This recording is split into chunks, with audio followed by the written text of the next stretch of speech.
Chip, I don't know if I gave it to him or not, but it's a book of every Sports Illustrated cover that's ever come out. Mm-hmm. It's pretty cool.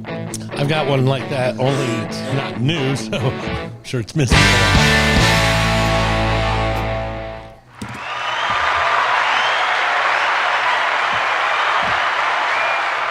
Good afternoon, everybody, and welcome to Miller's Ale House on a very chilly Wednesday afternoon.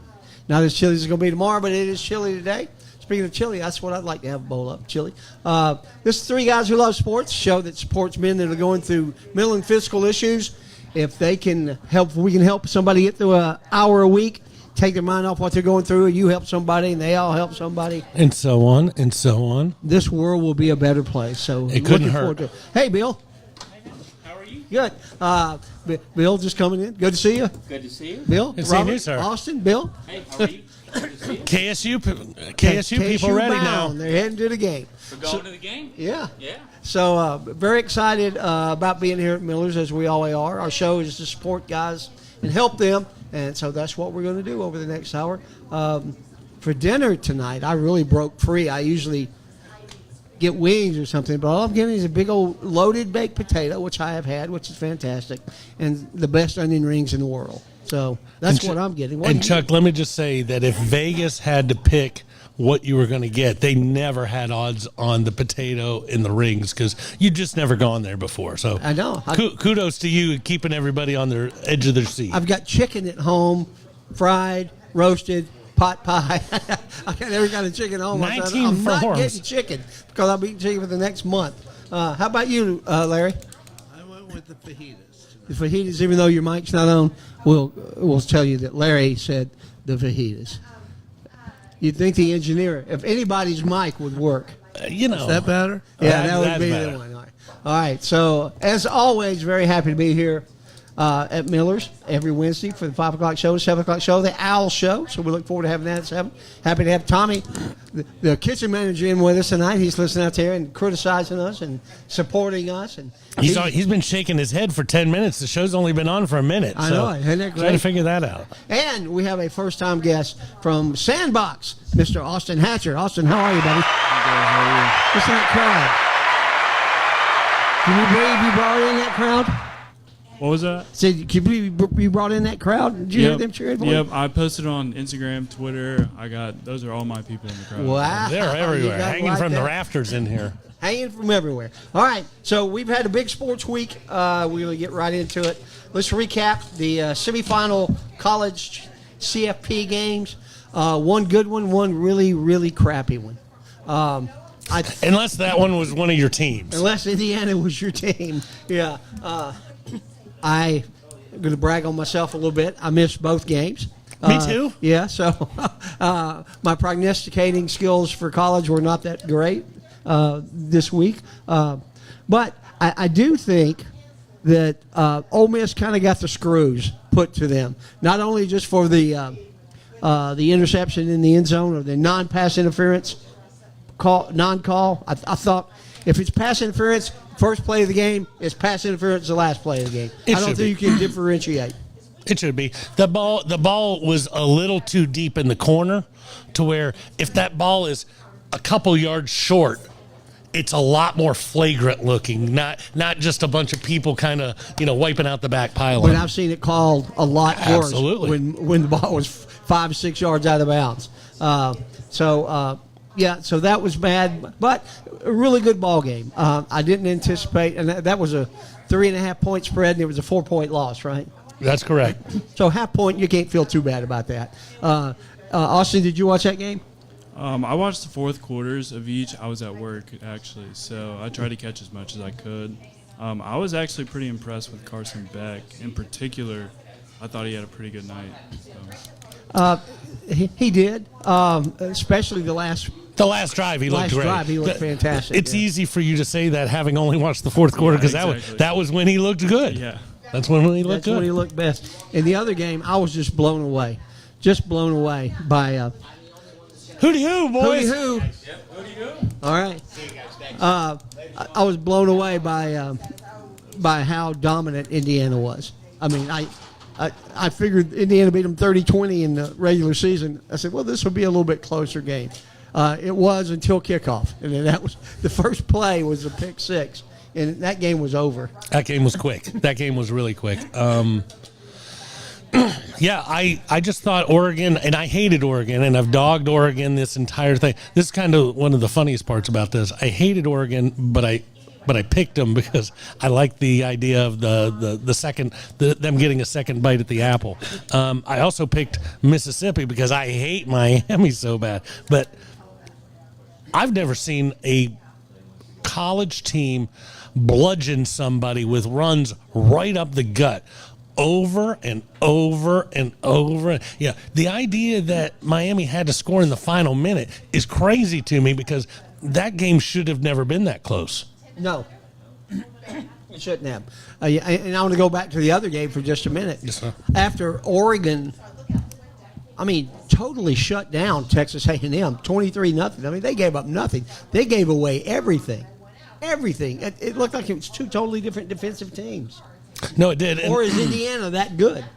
Indiana's really good, but it comes to different things, and I don't mean to say one thing versus another. If Georgia would have been playing Miami, this is what he said before you guys got here. Georgia stops the run. They Georgia didn't. always stops the run. They don't do a lot of other things well, but they stop the run. Where Georgia's been getting lit up like a Roman candle for the last few years is in the secondary. So that's not what Miami did. But each game has its own entity, and I'm sure if Oregon and Indiana played another 20 times, Oregon probably wouldn't get 56 hung up on them. But they did when it counted. They did when it counted. Now, Austin, you're a senior at KSU. Are you a fan of any other teams?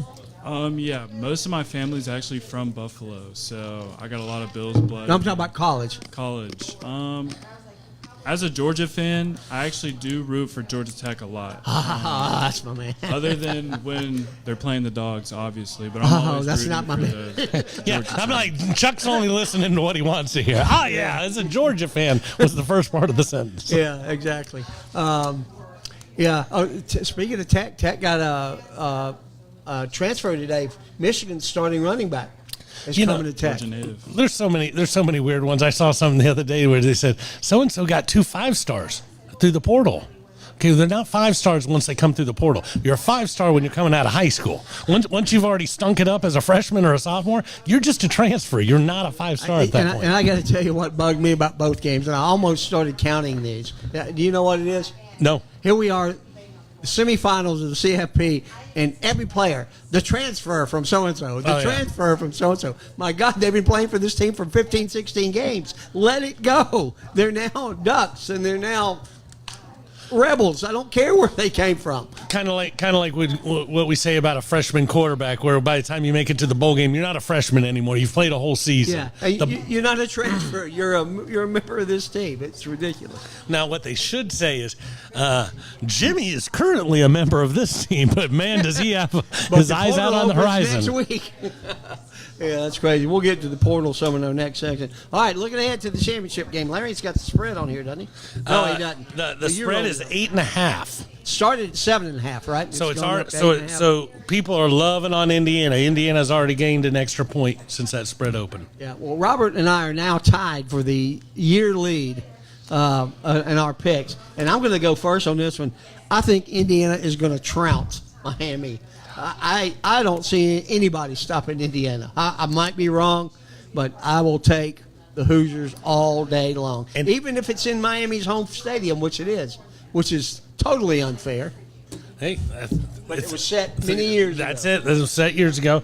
I hate Miami so much. I'd like to beat you in the overall crown. I want to say for like the 4th straight year, but I'm gonna take Miami. The reason why I'm taking Miami is to make sure that you win this game, because I do not want Miami to win. But man, if they looked at that tape and they're like, let's just hand it off 57 times this next game, what would happen? That's how good they were running the ball. They were phenomenal. All right, Austin, who you got? In Miami, it's probably the Miami's defense biggest test of the year so far. 1,000%. But Indiana looks like an SEC team right now, so I don't think Miami stands a chance. Indiana by the 8.5. Yep. ACC against the Big Ten. That's just blows my mind. But how about the ACC? You know, and it goes to show you. We talked about this. I talk about it all the time, and if Indiana wins, then I'm wrong on what I talk about all the time. But you know, when you put a 12-team playoff out, the best team usually doesn't win because there's so many things going on. You know, everybody, oh Miami, I can't believe you invited them to this. Okay, well they've bludgeoned everybody in their path, so maybe they did deserve to be here. Maybe they did. We will find out on Monday night, right? It's a game. Yep, Monday night. Nice. Can't wait. Now- 7:30. I like that too. 7:50 kickoff. I heard that on the radio Okay, today. okay. 7:30 pregame, 7:50 kickoff. But even- and they talked about how early that was, and it's a lot better than 8:30 or 9. Oh, absolutely, because, you know, I mean, these are both East Coast teams, but if Oregon was in that game, you'd be kicking off at 4:30. They'd be ticked. Yeah. So, you know. Yeah. But even on the West Coast, they're still watching. Everyone's still Well, watching. they'll everybody, watch. right, they're on There's their no doubt phones. about They're that. on their phones on They'll the watch this 101. game. Yeah. Very cool. Speaking of that, I want to know what you would pay if you ever want to text in. Let us know what you would pay to go to this championship game. I ran into my friend Jason Watson. You know Jason, don't you? Jason is the general manager at Copeland's restaurant up here. And I walk every day around my neighborhood, and he lives in my neighborhood. And he pulled my, he said, "You'll never guess where I'm going this weekend." I said, "Where?" He said, "I'm going to the Indiana-Miami game." I said, "Do you mind me asking what you paid for the tickets?" He said, "You're not going to believe this. My best friend," he said, "my very best friend in the world, his daughter goes to Indiana, and he's had season tickets for several years. I got a ticket at the face value of $525. I said, "Have you got any thought at going down there, having a nice vacation, and selling that $525 ticket for $3,500 because there's a good chance you could do it?"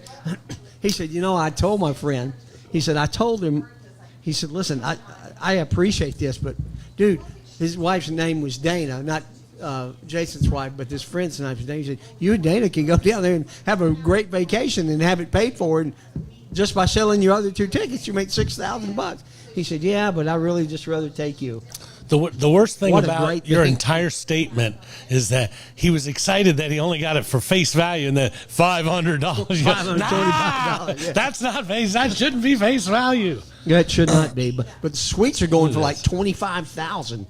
It's unbelievable what people pay. But you think about and you know a team like Indiana who's never been at something like this. You know, man, they're like.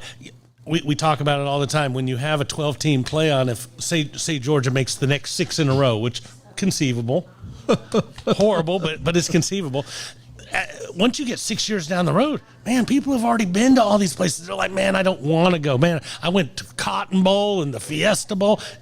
These guys haven't been to anything. They're like, I've been saving money for years. I'm ready. I was going to say, when you're an alum of a team that you never ever dreamed Ever going to be there, and suddenly they make it, you're going to drop everything. You're going to spend whatever it takes because this might never happen again. Absolutely. Yeah. What would you pay to go see this game? A lot less than face value. Thank Yeah. you, sir. I just soon watched it on TV. Yep. Yeah. Yeah, it's not my team, so yeah, I definitely wouldn't pay anything close to face value. The most tickets I would have ever paid for a game or anything was the 2001 NCAA basketball championship. Fortunately, I got free tickets through a fan whose team lost in the semifinals. Said, "You do whatever you want to." You know, with you these talking tickets." about Tech? No. This was Arizona and Duke in Minneapolis. Oh, yeah, in yeah, yeah, 2001, I was working at the Mall of America with Diet Pepsi, Diet Mountain Dew that week. Hung out with John Wooden and Dick Vitale all week. Fabulous week. But somebody came up and said, "You do whatever you want to with these tickets, as long as you give me these 2 T-shirts." I said, "Good deal." Sold. But 20th row, and I had somebody give me tickets earlier, $60 a piece, distant view at the top of the Metrodome. So I just sold those for face value, and me and one of the kids that worked for me went to the ball game. Scooter Bogus, starting tight end for the Minnesota Golden Gophers. But the most I ever paid for a ticket was like $125, and I wound up not using it because the concert got canceled.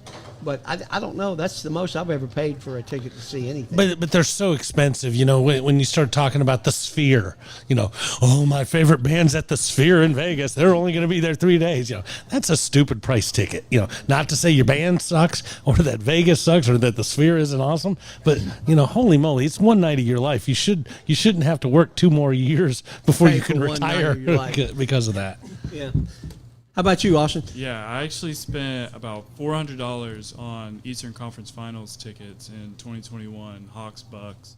Did you really? Yeah, I went Is that your sport? Is that your favorite sport? No, but I have always been a Hawks fan from a kid, and again, And like an probably Indiana never fan, gonna he's happen. never going to get there again. Yep. So I was working all summer, and I had enough for the ticket. So me and my friend bought one, and we actually won that game. That was the game Giannis got hurt, the game before Trey got hurt, and then we ended up losing the series. But yeah, $400 for that. I went to one of those Wow. games, but I got face value from a guy I know. I think the most expensive ticket I probably ever paid for was Game 6 of the NLCS in 2021. And that was face value from the Braves, so that's still nothing stupid crazy. But, and once again, that's what I paid. It's not what my uncle paid this weekend or where I've sat or anything I'm the else. same way. I've been to a lot of stuff. I mean, I've been very fortunate. I've been to some Major League Baseball All-Star games and all that stuff. A couple of Super Bowls, but never had to pay for those tickets. They're always work-related or Couple Super Bowls. yeah. But it was fun. I wouldn't have seen these if I wasn't in the business I was in and didn't have the money to pay for these tickets. But great opportunity. It's just a lot of money to put out for, like Robert said, for one night to do anything, be it concert, be it game. I wouldn't pay $500 to see the Eagles. I've seen them twice, and I guarantee I didn't pay 1/5 of that for both tickets. So and you're absolutely right. And a $500 ticket. Let's excuse the $500 ticket and take it with it. But when you started talking about a $2,000 ticket or a $2,500, you think about what you can do to your TV room at that point. Okay, now I'm getting the 80-inch. I'm doing this. I got the surround. You can have an awesome room forever. Yep. ever, yeah. So I don't know. All right, let's get a couple of commercials in, and we'll move on to some more college stuff. There are a lot of places to get your oil changed in the Kennesaw area, but if you're looking for a personal experience, then stop in at Castro Kennesaw Express Lube or Lost Mountain Express Lube. We'll always do our best to get you in and out quickly, safely, and without a whole lot of fuss. We're a true owner-operated business where you'll find Brian under a car or hood at one of the shops. We offer experienced, knowledgeable technicians and the latest computer software to help you maintain your new car warranty and keep your pride and joy running for the next 100,000 miles. We proudly offer Castrol products. Did you see Larry move Larry on that? lunging at the mic. Joshua Smith and his wife Tammy are both graduates at Kennesaw State College. College, I said. He's been practicing for 24 years, specializing in sports and entertainment law while continuing in criminal defense, civil litigation, juvenile, and personal injury. And he's ready to represent you all the way from your small town to the Supreme Court and any appellate court in between. With all the new rules regarding NIL and cash payments to athletes, they're placing a new emphasis on Kennesaw State University student athletics to help our student athletes better navigate some of the bigger issues that have tripped up so many. Give them a call tomorrow at 706-217-2095. What was that number? The big one on the screen, Chuck. 706-217-2095. And we thank you, Joshua Smith and Tammy, for being sponsors of the Three Guys Who Love Sports, as well as Brian Bristow over at Kennesaw Express Lube. NIL is very hot. I think the portal's still open for a couple more days. Is that right? Yeah, as you were saying the other day, we could build like 50 teams out of there. 10,400 students as of Tuesday morning are in the portal. That's got to be like 1/3 of the people that can play. No, it's such a dumb amount. And you could be really good, but when you go in there and there's 10,000 people, man, they said I was the best looking guy in the world. Well, that's because you were in this place. Now you just went in a room with 10,000. Now you're like 17,000. I read an article where doesn't work. $21.4 million were denied in NIL money. I wonder why they're getting denied. Just too much? I actually did some research on that. and Love that about you. Most of that is due to compliance issues. So basically what I found out is many of the deals that are being rejected are donor-backed collectives, and they're basically trying to funnel money to these athletes without a legitimate commercial exchange. So it's kind of like they're buying these players' decisions on where they want to go to school. So I think that has a lot to do with it. And what are you majoring in at Kennesaw? Finance. Ah, there you go. Now we got something to talk about. Isn't it kind of funny from what I just understood from what you guys were talking about? This guy donates a lot of money. All I got to do is have Larry pose eating a barbecue sandwich, and then all of a sudden it's legitimate, right? Now you can have your $4 million. Man, this is the best barbecue. How much does that barbecue company make? Well, they make $200,000 a year. Well, how do they pay $4 million? Well, that's not important. Yeah, it's funny. Even Troy Aikman gave a lot of money to UCLA for their last quarterback, I believe it was, and he said, I never got a thank you note, never got any thank you from the school. He said, that's the last time I pay any NIL money to anybody. And I wonder how much that's going to come across. Is it going to work its way out? And how many years will that take?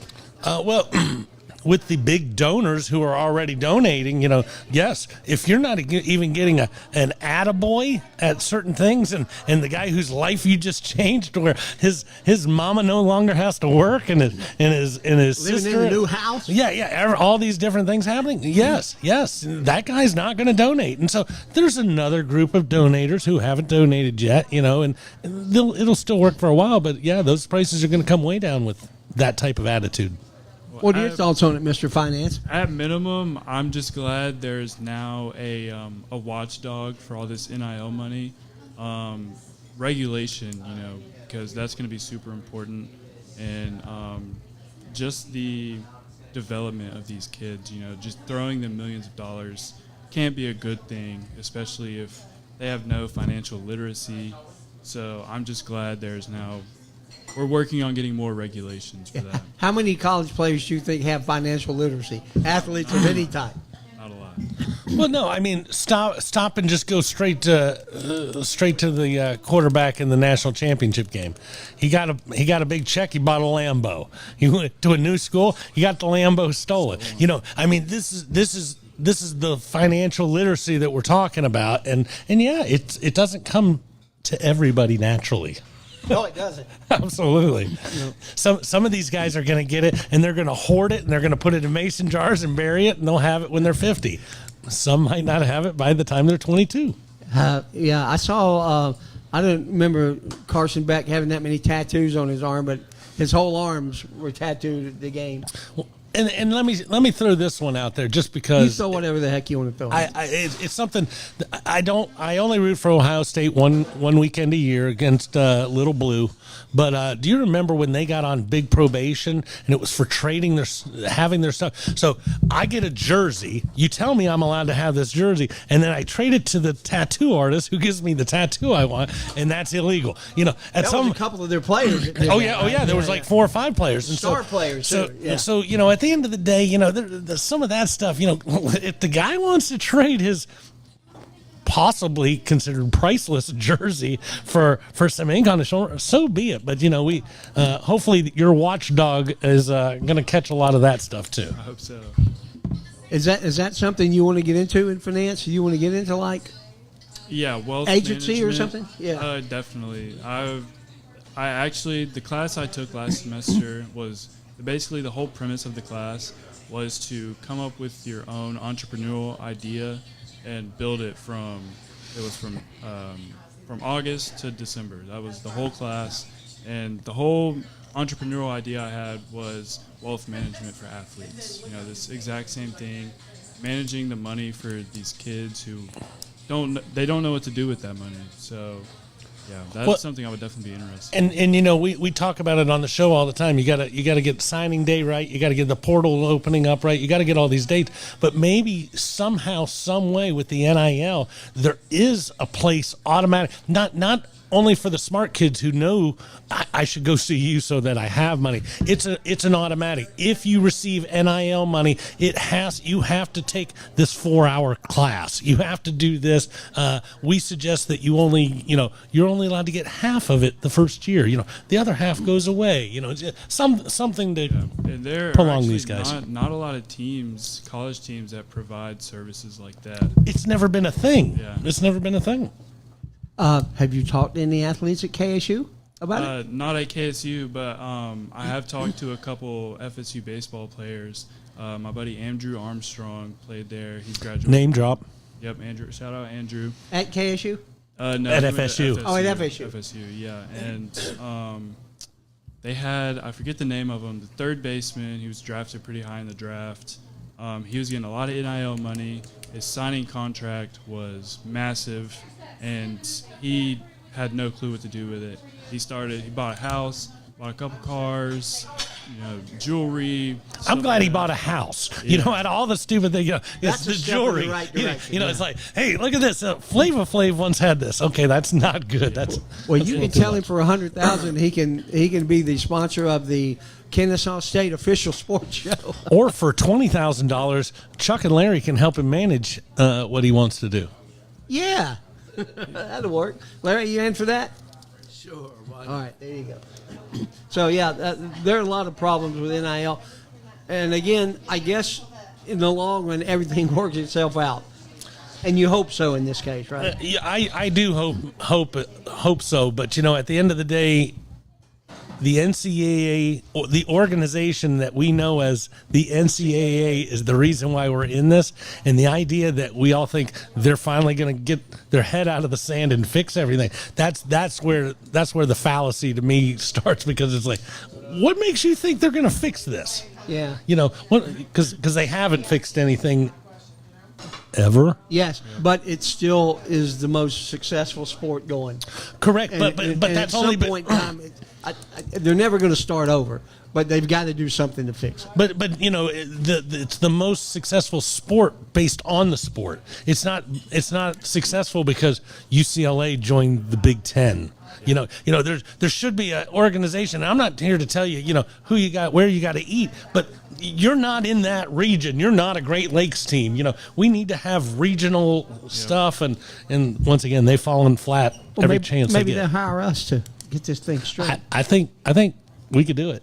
I do too. I think That's the first thing I do on college football on the game is fix all the conferences. Cause I was going to say hate- fix all the games. I'm saying you didn't say that. No, don't fix the games.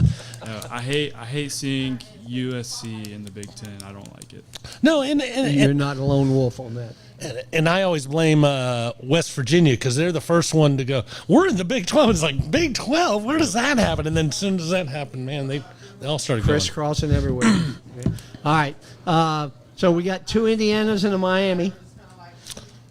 And we'll ask Will if he ever shows up. What he's going to But once again, we'll just say, I'm rooting for Miami. I hate Miami. I'm rooting for Indiana. Miami is one of my 5 worst teams in any sport. Mine too. I can't say. I hate them. But after But what they they look did to the good. Ducks, who I thought was going to be competitive, I think they're going to annihilate the Canes. I'm sorry, I just did. I hope so. All right.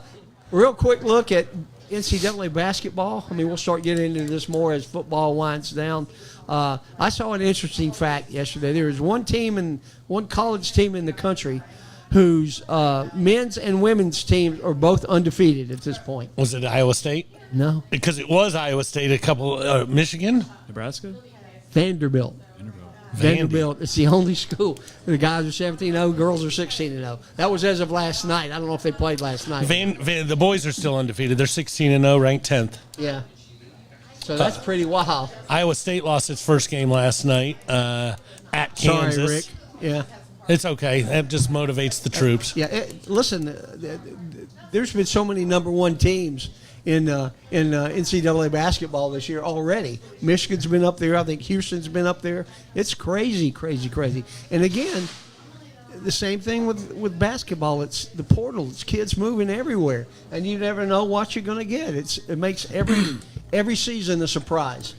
Yeah. Well, people love to use the word continuity when you're talking about sports. If your point guard doesn't know what your small forward's thinking or doing, then how can he pass them the ball? That only happens after 2 seasons. So when you go into a year, you really don't know how everything's going to mash and gel. You just got to wait. I specifically want to give a shout out. You're not going to like this, to UGA basketball. Probably one of the first times in my lifetime I've seen them ranked in the top 25. Very weak.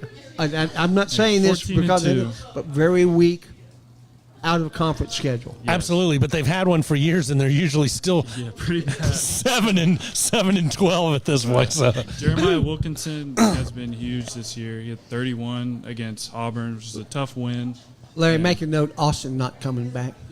Sorry. And also Mike White, potential Good coach of the coach. year candidate. Yeah. So- He came from Illinois, right? Yep. See, I know something about some basketball. All right. So we'll be interested to see that. The tournament's only a couple of months away. That's hard to believe, Only 3 undefeated teams left in the top 25. And they are Vanderbilt. Vandy at 10, Nebraska at 8, and the number 1 team in the nation, Arizona. That's who I saw play. Lute Olson The Wildcats. was a coach in Minneapolis. Lute Olson against Coach K, and Duke beat Arizona. Pretty good game from what I I remember. hate Duke. Duke's one of those top 5, by They're the in way. your top 5? Yeah. Cowboys, Hurricanes, Hoyas, Dukies, and I don't even know who I want to put with those 4 because those 4s are so much more hated than everybody else. Probably Dodgers. While Robert calms down, let's do a brain train commercial. Roger? What's he going to get upset about? I don't know. So this one. Hey, it's Melissa at Brain Train Centers, the fastest growing neurofeedback provider in the world, and I have some pretty important questions for you. Do you or someone you know struggle with focus and attention, sleep, memory, or other mood issues? Or maybe you just want to achieve more in high-pressure situations. Well, what if I told you you can unlock your brain's full potential and change your life entirely through neurofeedback, a drug-free and natural approach to negative moods, and it's backed by more than 50 years of research, so it's not new. It is safe for both children and adults as you retrain the brain to create new pathways. Medication may help short-term, but they don't address the underlying issues. Just as push-ups help your physical strength, neurofeedback is personal training for your brain. With over 20 offices nationwide, don't hesitate to reach out to Brain Train Centers, as we will provide you with the highest level of compassionate care and help you achieve the mental clarity, performance, and calm you deserve.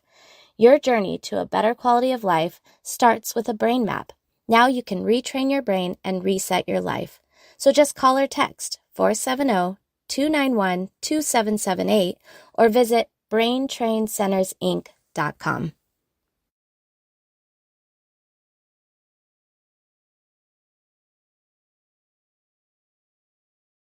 Melissa Hergert for being a sponsor of the Three Guys Who Love Sports. Don't forget at 7 o'clock, Kennesaw State KSU show right here, the Owls show, talking all about KSU sports. So I hope you'll stick around for that. We have a KSU senior, Austin Hatcher, with us. And me and Robert just getting into some pro football now. A lot of more coaching moves this week. Harbaugh gone. Tomlin gone. Step down. Yeah. Well, I didn't say he fired. Apparently, I he said has just to gone. be traded for now. Yeah, he can't. If you want him as a coach, you have to trade for him. That's right. because he was not fired. That's right. That's the way the Steelers roll. They're like, we know everybody wants this guy. We're getting compensated. Well, I don't know. Is it Steve Bisciotta, who is the owner of the Ravens? Did you see that? I Did did. you see that press conference? That was hilarious. I saw that press conference, and you know what I want to throw a big dagger at? AI, because when I watched it, I was like, is this real? Is that really him saying those things? But, you know, But 'cause it was real. It was. Yeah, yeah. It was. Did you see that, Will? Did you see it, Austin? Yeah. So Bisciotta, the owner, he was doing a press conference while Mike Tomlin stepped down, and one of the reporters said that he stepped down, and he said, "So, could Tomlin come to Baltimore?" And he was like, until that comment he made last week, yeah, maybe so, but probably not after that one. He said Yeah. first thing he said was only if Harbaugh goes to Pittsburgh. Why not? Which would be kind of cool, yeah. But there's a lot of stuff going on up there. Of course, we got to talk about Matty Ice and him coming to Atlanta. That very, very cool. Well, Very happy about that. And the one thing I said about Tomlin, and you didn't know, I said last week I thought he'd get fired or they would agree to move on from each other if they lost the game. I think that's why none of these coaching jobs have been filled. Because everybody was just sitting there begging, is Tomlin coming? Yeah, I don't want to order Stevie. I don't want to pay Kurt. If this guy's available. So yeah, I think everybody waited, and who knows if he'll do anything. They say not. Who knows? Schefter says no. Yeah, Schefter says he's just going to stay or be an announcer or whatever. I mean, 18 years of going through that's a lot. Or 19 you did. Harbaugh was 18. So a lot of coaching change is going to happen in the next week. I think they're going to start signing up. I know that Harbaugh visited the Giants today, and it was his first face-to-face interview, right? Because he's been phone interviewing with several teams. He did Falcons the day before, no? Yeah. He didn't interview. Face-to-face was with The Giants. Tennessee. No, face-to-face was with the Giants. It just came up a few minutes ago. They're wrong. I watched it today. It was a face-to-face was with the Giants. Oh, maybe he's had a couple face-to-faces. Yeah. Moving on. He has another one scheduled. He might. Yeah. They're all meeting. They're all meeting. Yeah, exactly. Everybody's meeting somebody. Well, I think Harbaugh was doing more of the interviewing and being the interviewee. Yeah. Well, and that's He was going to pick out 3 or 4 teams that he really wants to go to. He did say he wants his GM to follow him wherever he goes. Did he? Yeah. Yeah. Well, I mean that's what you get when you have 18 years of tenure. I'm not letting you guys bid on me. I'm weeding you guys out myself, and that's where Tomlin would be as well if he decided to Two coach. teams with GM openings, Giants and Falcons. Are they the only 2 teams with GMs open? No, but those are 2 of the 3 he said. But Miami did hire their GM. They had a GM opening, and that's the only hiring I think so far, right? For any open position. Yeah. They got somebody from Cleveland or something. Something like that. Yeah, I think it was GM in Cleveland. Do you have any idea where these coaches are going? This guy doesn't. As a Falcons fan, I want Kubiak. That's who I want. That's exactly who I want, Clint Kubiak. And it scares me because all my Falcons fans keep telling me that. Okay, I want a guy from Western Michigan at this point. Don't give me what everybody says I need. I don't know. I just want to win. I think Arthur would roll out the city to get Harbaugh. I think the questions are going to be, is Harbaugh going to want to come here with this quarterback issue that we have with Penix and Cousins and whoever else they have. But Dan Orlovsky said today Falcons have the best opportunity for a coach. He said he thinks they've got the best place to be for a coach. Our defense is getting after it. We were second in the NFL in sacks this year. We got Bijan. We got London. We might not got anybody to say hut right now, but at the end of the day, we're not too bad. And then after next year, you get the $190 million back, and the cap goes up each year. I don't know how good of a job it is for next season. I think it's a great job for 2027. Yeah, I would a agree. phenomenal job for that year. Yeah. Would you trade Bijan to get some draft picks? Oh, Absolutely not. Not yet. Not yet. it's the big one, Elizabeth. I mean, I know how the running back market is, how short it can be, but I don't think he's anywhere near finished yet. Oh, I don't either. I mean, I'm just that's we would have to make a move like that to get some first round picks. Okay, but that's where I think where you might be wrong, because do you know It happens. Occasionally. Do you know what the Niners gave up for McCaffrey? No. A second and a third in this year, a third in this year, and a fifth in that. There's not that much Return draft stock when you're trading a stud like that. Yeah.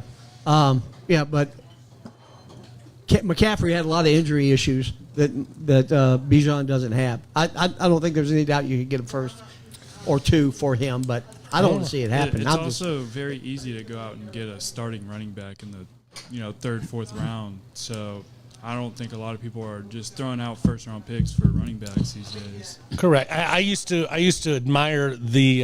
It's the only time, just for the record, I've ever admired those stinky Buccaneers from Tampa. But they would just take undrafted guys. And at the end of the draft, what do you want? I'll take the guy from Auburn and the guy from Wisconsin. I don't need a big name. I just need a guy who can get in there behind there and get busy with it. So That's always something we can do years later after Bijan retires. Let me ask you this: is Penix the future of the Falcons quarterback position? I don't think there's anything stopping him from being that other than His own body injury? Ability? parts. Yes. I don't think it has anything to do with ability. I think he's a great quarterback. I played quarterback in high school, not saying I'm a college quarterback or anything. Have you tried But- out for the Falcons yet? No, I've not. I probably should. We might need but you.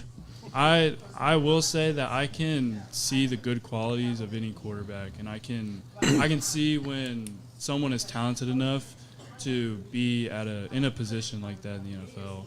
So I would say the ability's there, but I don't know if how realistic it is. How about you, Robert? Is he the future of the quarterback in Atlanta? I'm gonna step this one back just a hair. When we drafted him, I didn't like him because he was so rigid. When you see a lefty, I want to see Steve Young rolling and doing something weird. He's very, very rigid, and he's got a problem with his elbow and his shoulder and this knee and this knee and everything. So he's got a lot of issues going on. I just there's only 32 positions. There's 330 million people in this country. What we're talking about, can he be a starter?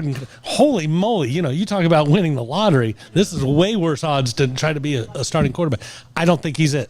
I think he'll get that opportunity next year. And I think, once again, not for 2026, but going into the 2027 year, I think there's a new signal caller because neither one of those guys are here. Did you watch Matt Ryan's press conference? I did not. Did any of you guys watch it? Bits and pieces. Yeah. It was pretty good. He said all the right things. The one question they asked him was kind of funny. After you hire the GM and the coach, what's your job? And he said, I don't know. We're working on that. But he said, I'm here to support everybody, because it sounded like to me his job is really what the GM does. But he said the GM will be responsibility. I will not make decisions. I will not be calling plays. I will hire the GM and I will hire the coach. Well, but I'm happy. He's got Rich McKay's job. We always wonder what the heck was Rich McKay doing for, all these other times. So you need somebody who is very smart to hire that person. I interviewed you and you and you and you. And to me, man, you guys were all great, because I don't do it for a living. I was impressed by all of you. Hopefully Matt Ryan is a little tighter on his compliments. Hope so. Yeah. So let's ask one more question about the future of football before we go into some picks. Is Aaron Rodgers done? I think this might be not a popular take. I think he's done with the Steelers. I don't think he's done with football just yet. Popular doesn't matter on this show. Yeah. You don't ever worry about offending anybody on this show. No, absolutely. But let me ask you this: if you're Aaron Rodgers, I don't see him wanting to go to whatever garbage team, the Raiders. So I don't think he wants to be a Raider. So who's got a good team out there that he's going to want to go to, and they're going to? Because he really wanted to go to Pittsburgh. He loved and respected Mike Tomlin. Mike Tomlin's the reason he went there. He wanted to get away from Sean's Jets. With Mike Tomlin gone, I think he's toast. He looked so old in that game. He couldn't run. I mean, there were times when he'd run 6-7 yards, pick up a first down. There was no way he could do that. He just looked old. I don't see him playing anymore. Fumbling balls for touchdowns and his last pass attempt. Pick six. That's one of those. Hey, what was your last game like? I don't want to talk about that. Yeah, I mean, that'd be hell to go out like that. But I think he's done. My personal opinion, I think he's done. Yeah, because he wasn't great this year. Will, you're shaking your head in agreement with us? It's better than his year in one game with absolutely. the Jets. Correct. Yeah, which was a better organization, more players. He does not look like he's got another year in him. No, he didn't look like he had another game in him. I mean, unless the Cleveland Browns come calling, they'll take anybody. Which or the Colts, because of Phillip Rivers, they'll tell them to take anybody. And I hate butt chin Brady, but it's wild watching the success that man had in his 40s and watching a guy who's a few years younger than he was when he retired, when he was still at the top of his this game. And, just because Tom did it at age 44 doesn't mean everybody can just like, oh, yeah, you're good. You're ready to go. Tom at 42 and Aaron at 42, zero comparison. Zero. Brady was Zero. way, way above it. Well, the whole Phillip Rivers thing shows that just because you're young or you're athletic and can play quarterback does not mean you can do it at the NFL level. Exactly. I mean, the NFL it's not the same jump as it is for like line or linebacker or something like that. It's a much steeper climb. Yeah, I'm trying to figure out why he chose to play 3 games and backed his Hall of Fame induction up back 5 years for 3 games. Five more years of free insurance. Yeah, there you go. Well, he's got 10 kids. He's 10 just kids, trying to get the insurance. heck out of the house. Yeah, that could be. That could be. All right, let's get our last commercials in before we make some future picks. Future picks. I'm first, right? You're first. Enjoy New Realm's award-winning craft beer, whether visiting the brewery on the Beltline or purchasing its leading beers such as Hazy Like a Fox or Tiki Like a Fox at your local retail store. Available in Kroger, Publix, and most places you shop, and even here at Miller's Ale House. As the official craft beer partner of Kennesaw State University, try Owlin Lager, a great tasting beer that pays homage to New Realm's KSU partnership, Hootie Hoo, and Go Owls. I should read the right commercial, right? Tired of going to the same old places for the same old thing? American Access has your solution. Whether you're looking for something new to do before or after the game, the most memorable workouting ever, or just wanting to take something else off your bucket list, American Access has their 3.5 Atlanta locations waiting for you in Marietta, Tucker, downtown at the Works, and the uber cool new mobile experience that can be set up wherever you need. Keep an eye out for them at upcoming events and festivals. Look them up online or give them a call at 678-763-3635. That's right, Chuck. 678-763-3635 to schedule your next adventure. And we thank you, Dan Fisher and Chris McCoy, for being sponsors. Don't forget the KSU Owl Show coming up at 7 o'clock. I know they got a basketball game tonight. You guys going to the basketball game? I figured that's why you had your hat on, yeah. Go Owls. They're playing FIU tonight, right? Is that right, FIU. the Panthers? Yep. All right, awesome. Good luck to them. They need to stop scheduling games on Wednesday night because we can't move our show. So. Well, or they can just like schedule them at a different time. You know, make them an hour later. So tip off is 9 o'clock. There you go. I like that. I like that. All right, so we're going to make us some pro picks. Talk a little bit of pro football. What a wild weekend in football it was this weekend. I was so excited. I called Larry. Larry lets me use his. Larry lets me use his Prime Video pass, Oh, now we're getting busted. and it wouldn't let me in. So I got busted. So that was no fun. So I didn't get to watch the Chicago Green Bay game. And Will, I don't know if you know, but me and Robert are now tied for the top of the league. We thought you were going to blow us away. You're like a game behind or something, but we're tied of the overall lead. You're 4 back at this point. Oh, wow. 4 games back. But like 2 weeks into the year, I was like not I'm like sleeping Dallas. well. I look really good in the season, and when the playoffs show up, I'm just. Although, and let me take that back because you are absolutely incorrect, sir. This past weekend, oh no, you did well in college. You stunk it up in the NFL. Never mind. Absolutely. Yeah. All right. So Great games, though. First 4 games were mind-boggling. 34-31, 31-27, 27-24, 23-19, and then the stinkers showed up. But I have never seen a quarterback get beat up as bad as Justin Herbert got beat up in the Patriots game. Every time he turned around, he was getting walloped. I saw a thing where they were talking about like the right guard for them is ranked 38 out of 38. Their center was ranked 37 out of 37. So it's just like he had no chance. He had no chance at all. I appreciate you talking about the center, but right guard is not a sponsor, so let's not use that anymore. I don't blame you. I apologize for that. Clear and present danger. No. Yeah. So that was the most brutal game to me. And then Houston just ended it for Rodgers. But I went to bed because I had driven. I hadn't slept enough. Let's just go. Robert was at the Buffalo-Jacksonville game. I had not slept enough. But when I went to bed at the start of the fourth quarter, that game was 7-6. Yeah, the Houston. Correct. So Houston-Pittsburgh game. even that was a game, until I stopped watching. But yeah, crazy. Yeah, it was crazy, and I guess my favorite game was I did go back and watch the Packers and Bears later, but the Buffalo-Jacksonville game was really, really good. A lot of back and forth. First Buffalo road win ever in the playoffs for Allen. Is that right? I believe so. Yeah. Or, something like that. Yeah, he was 0-4 or something like that until then. So kudos to Allen. To me, that was the best win because of that. I mean, Josh Allen, he's hurting at wide receiver, but he put that team on his back. And I don't think I've ever seen a tush push go for 11 yards like that. He got carried. Yeah, I mean, he did literally. get carried. Yeah. But like, and I'm in full agreement being a Bills fan and being at that game. That was a phenomenal game. But if you were here at the Eagles game or the Bears game or the band, those things all went down to the wire where you really didn't have any idea with 5 minutes left. So a lot of good football.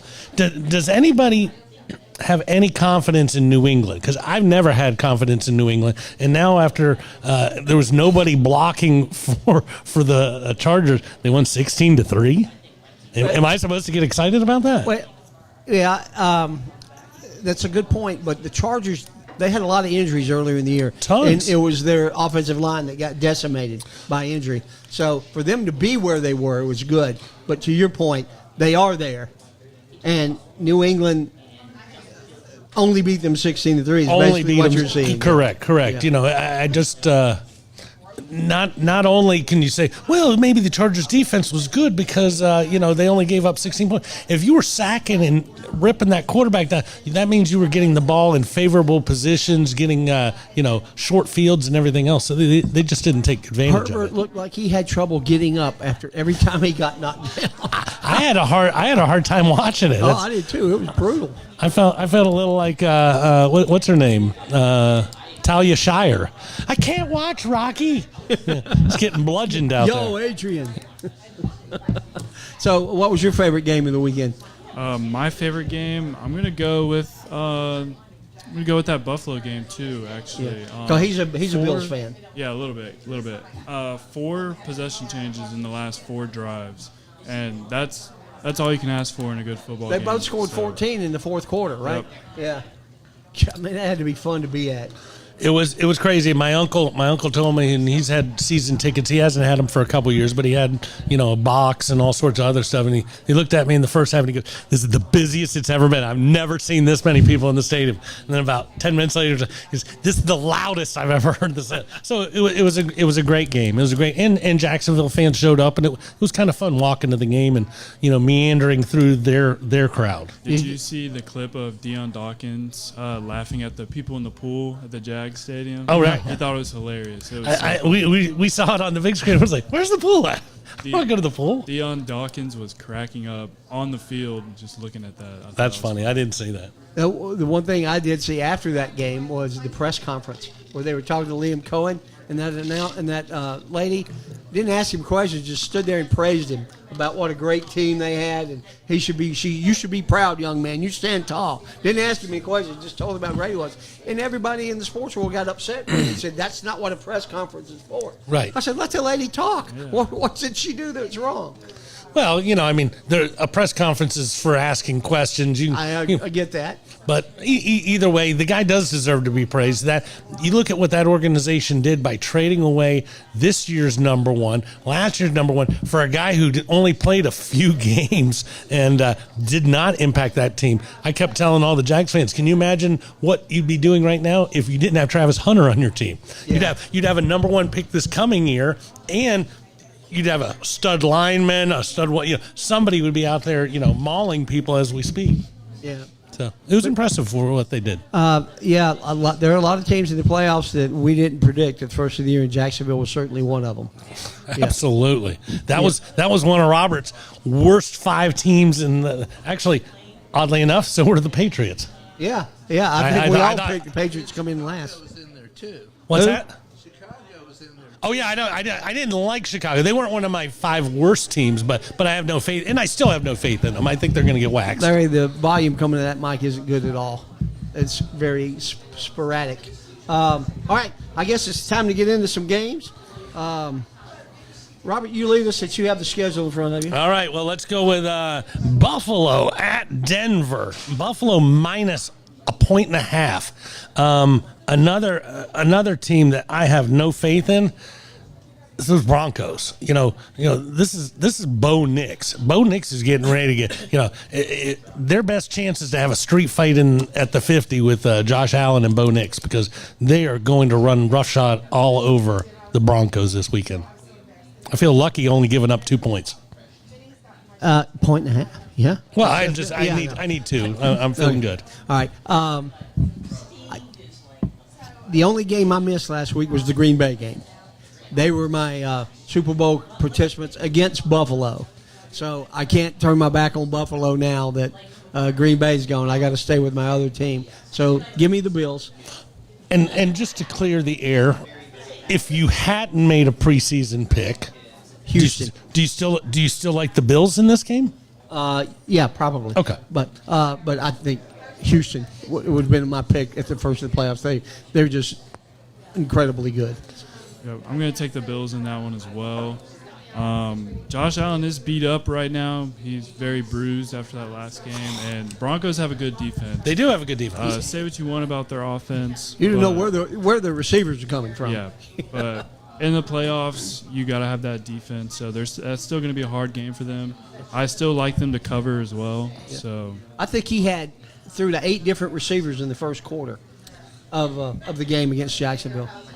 No, he spreads it around. It's because he doesn't have that massive threat that you wish your quarterback had. But all right, Will. Well, I'm going to have to. Forced to. I'm forced to at this point. But this is Bo Nix's breakout game. Breakout. You have a connection to Bo Nix, right? Well, yeah. But you used to babysit him or something? No. He was when he was an infant. His family went to my church. Oh yeah, that's when his dad was a coach at Georgia Tech. So when he knew what he was doing. Well, that was right before the Paul Johnson era. That's why they got rid of him, because when they brought in Paul Johnson, he cleaned house. Yeah. But my heart says that I want Denver to win. I think Buffalo's going to win, but I'm going with my heart on this one, and I'm going with Denver. Are you going with it because it's your heart, or because the 3 morons in front of you all said the other team, and you're I'm going opposite of you guys? I'm down 4 games. I got to do something. This week is either win or lose. There you go. All right. This next one's a fun one. San Francisco at Seattle.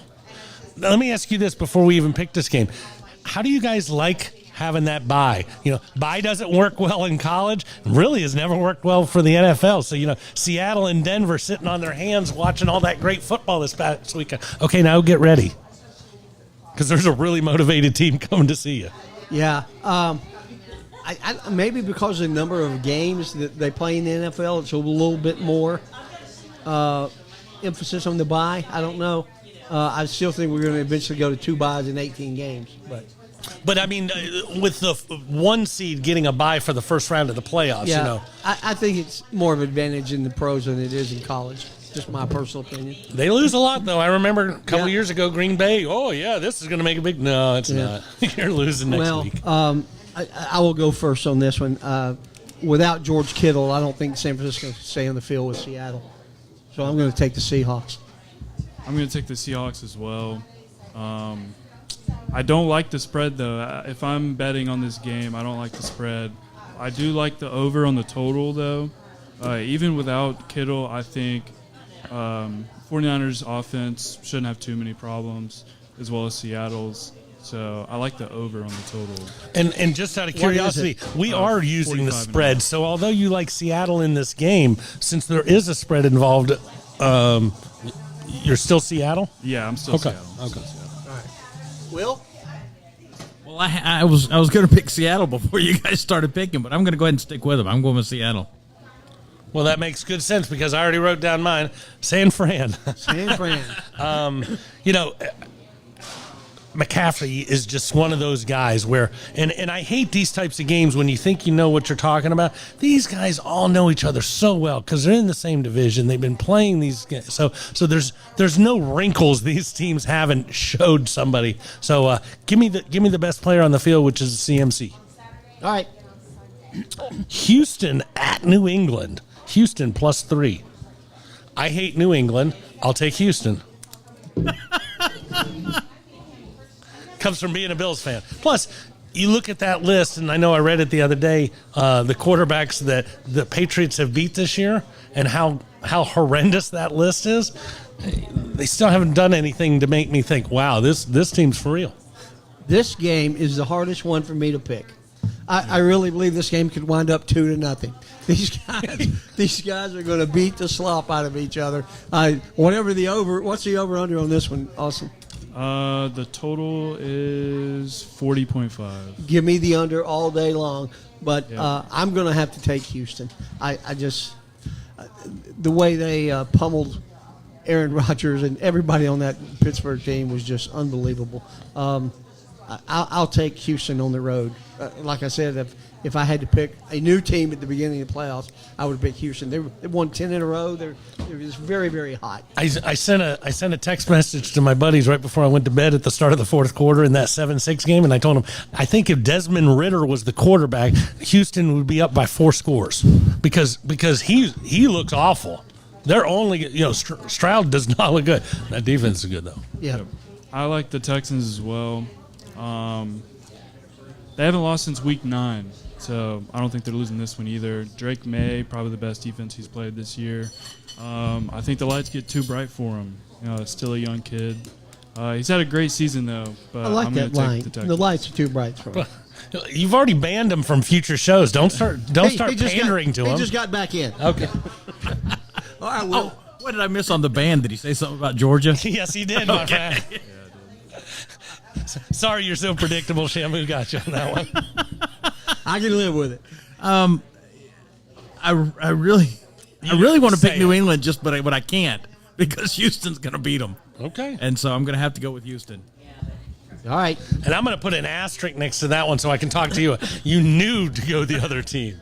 All right, Robert, last game. Last game, Rams at Chicago. Rams favored by 3.5.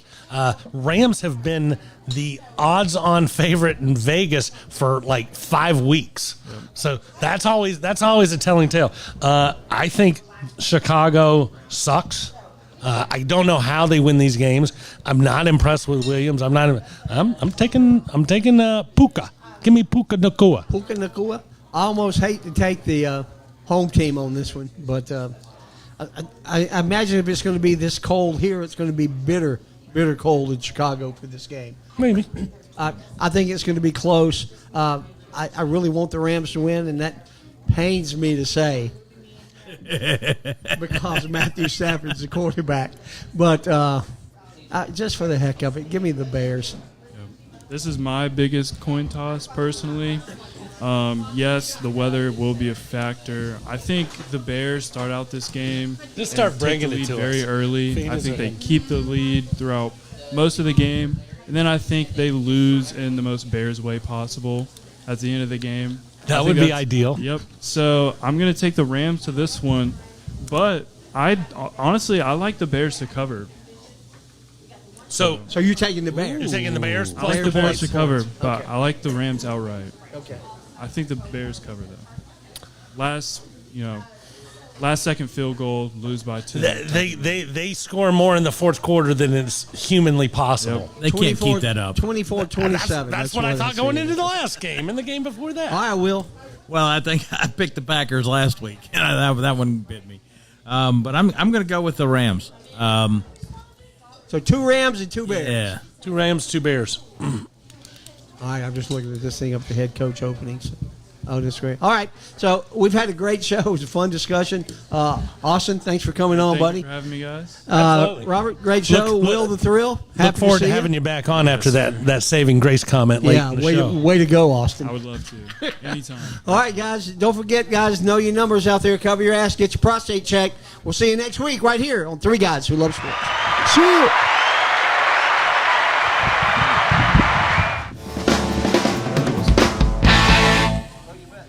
Thank you, sir.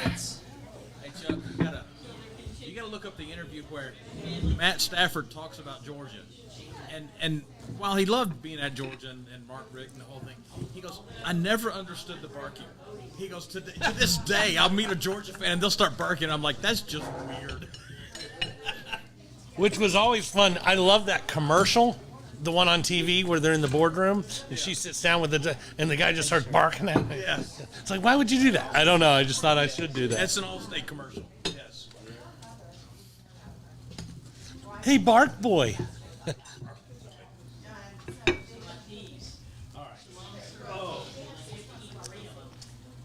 Yeah, I'm going to leave after the second show and go to the basketball game. That was a good call last week. It was a great second half. Was it?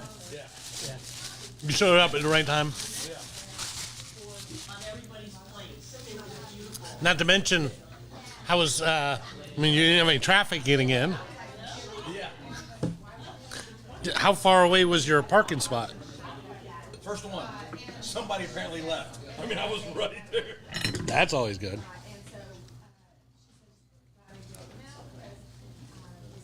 I did almost take out a table. You ever seen the Buffalo Bills fans? They take out the folding tables. So when you know those white folding tables that you bring. Oh, is this where they do the body? So you do the body slam. So I all of a sudden I sent a picture to some buddies of mine, and they just start all of a sudden, Robert, you are a disappointment. You are more of a disappointment if you do not send us a video of you breaking through a table. So I'm walking to the game, and there's this table just sitting out there like completely exposed. I'm like, probably cost $50, right? So I just hand this guy $50. He didn't even have to carry it home, Shabam! Decided not to. So, Will, we would ask you, what's the most money you ever paid to go to a game? Did you see that on the agenda? Yeah, but I don't think. He spends a lot because you got to include airfare for him and hotels. I don't think I've ever really overpaid to go to a game. I've had tickets and sold them. Like I had tickets to the Sugar Bowl one time, and I was like, they're just paying crazy prices for them because I had season tickets. So I got them at the whatever the price through the school was, and I sold them. I think the most I don't know that I've ever really scalped tickets and paid crazy money. Well, $100 to go to a Tech game one time. But like we were talking about this past game, Indiana and Oregon, Chuck's talking to somebody who says, well, I got it at face value. Oh, cool. What was that? $500. Well, Jesus. Yeah. So, sometimes it doesn't have to be above face value to be crazy. No, because I haven't had season tickets to Georgia in 15 years, but used to. I mean, the bowl games were expensive. Sure. I mean, they're $150 a ticket back then, 15 years ago. So I had an offer. Before the real playoffs started. I've got some friends who are season ticket holders. Yeah. And one of them was not going to go to the home playoff game, that first round of the 12. So had Georgia not won the SEC championship and they would have hosted that game, I was going to buy a ticket to that. And it was like $230. Yeah. And I was like, I don't think that seems pretty good to me. Yeah. Yeah. You know Jason Watson, don't you? No, who's that? GM over at Copeland's. How are you, He sir? does the, Oh, yeah. he's going to the Indiana thing. Are you a Ravens fan or anybody yet? He's an Indiana guy, right? You haven't moved on? Because he went up to Indiana when Kennesaw basketball team went up to play Indiana 2 years ago. Yeah. He went up there for that. His best friend's daughter goes to Indiana. Yeah. And If anybody hires he him, got- then they got he to trade, take like, because he was still on 525 contract, face value. then they have to trade picks. Wow. So I So, saw him today when I was out walking. I said, who do you want? Do you even think about going down there and selling that ticket for $4,000 and just having a good time? I He love said, the no, my Marcus buddy Freeman idea. didn't have to give it to The me. what? Marcus Yeah, we Freeman sold the idea. Sugar Bowl Right. tickets. We sold the Right. tickets and went down to Pensacola, Honestly. watched it on a sports bar, and got the hotel room for free because we. I'm always wrong on who I want. That's the way to do it. Yeah. Well, there's been a lot of wants, to have had in Atlanta. What's going on? What's up, babe? Thank you, brother. How's school? Good. What'd you learn today? Wrap a wing or going? That's okay. Not what I usually because I'm in one of the I'm in Mile, which is the Now class it's for moved on. smart kids. Right. So and I have it on Wednesdays, so I didn't want Who you like Monday night? So I'm just going to throw this out at you. If you're in a class for smart kids, you should learn something in that day where you're only hanging out with the smart kids. I like Indiana. Oh, I Big. did. Yeah, I picked them lane points. Yeah. Which one was that? They're such a better team. we're still Well, working they've been on such a things that consistent we've team. already been working on. Miami has been a Oh, that's cool. it's been a shock for Miami. Yeah, shocking. Miami actually pulled it off against A&M, but then pulled it off against Ohio State. It's like, all right. Well, but like I was telling that, I haven't seen a game where somebody just, what's coming? It's right up the middle. Stop it. 7 yards. What's coming? Right up the middle. 8 yard. And the only reason why that shouldn't have been a game, they were so effective with running the ball. It should have never been a game. I think it could be fun. Yeah, I think it will be fun. I think they'll put up a better game against Indiana than Oregon did, that's for sure. Absolutely. Yeah, I Alabama. wouldn't say much. Yeah, I know. Well, it won't take much for either one of those things. Yeah. Well, we'll see. Who do you guys like? I know you said Indiana. Are you with Indiana as well? I won Indiana, but for 8.5 points, I'll take the team that can run the ball nonstop and see what happens. Yeah. And once again, I'm okay if I lose because it's one of my 4 most hated teams. Yeah. Cowboys, Hurricanes, Dukies, Hoyas,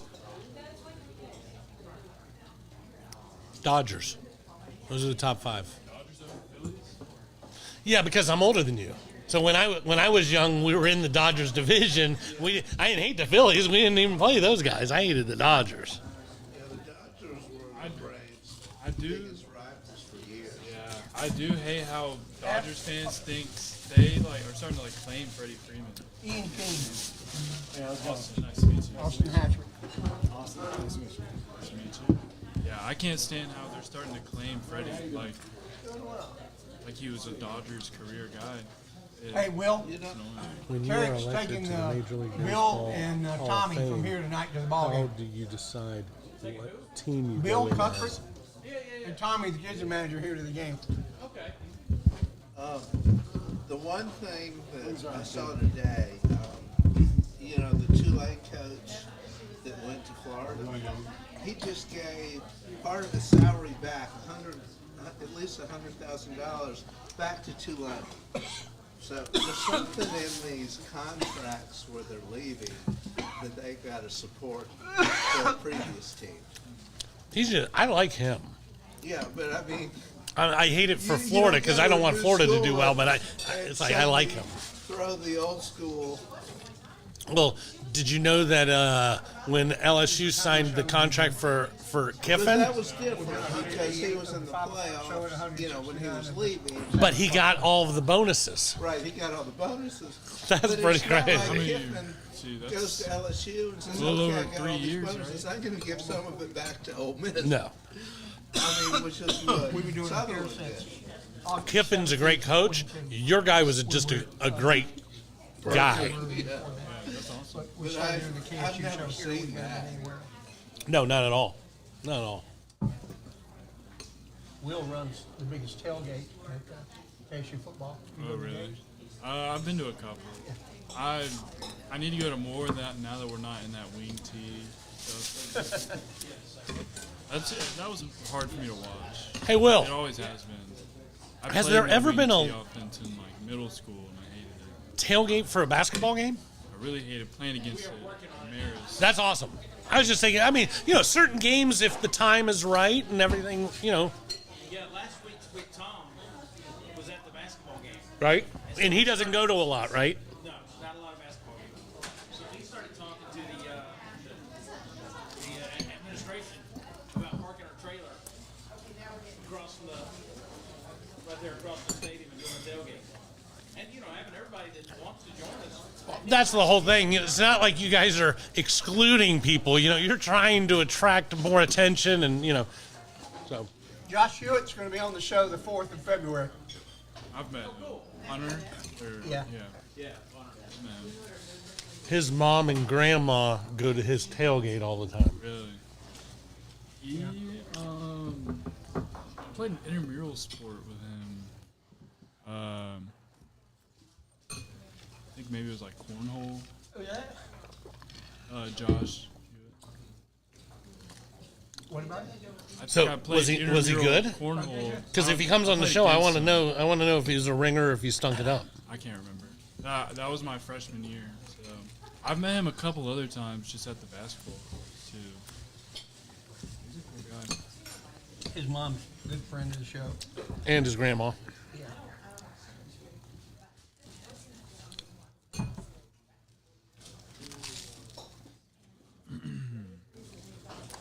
Teddy Parrish is coming on the 28th.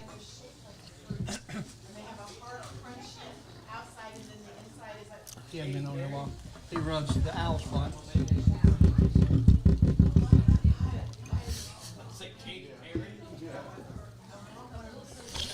Will's not leaving. Teddy Parrish. Teddy Parrish, Katy Perry, whoever you want to see. Again, he's already a friend of the show. How are you? Good. How was everything, guys? It was great. Awesome. Super. Awesome.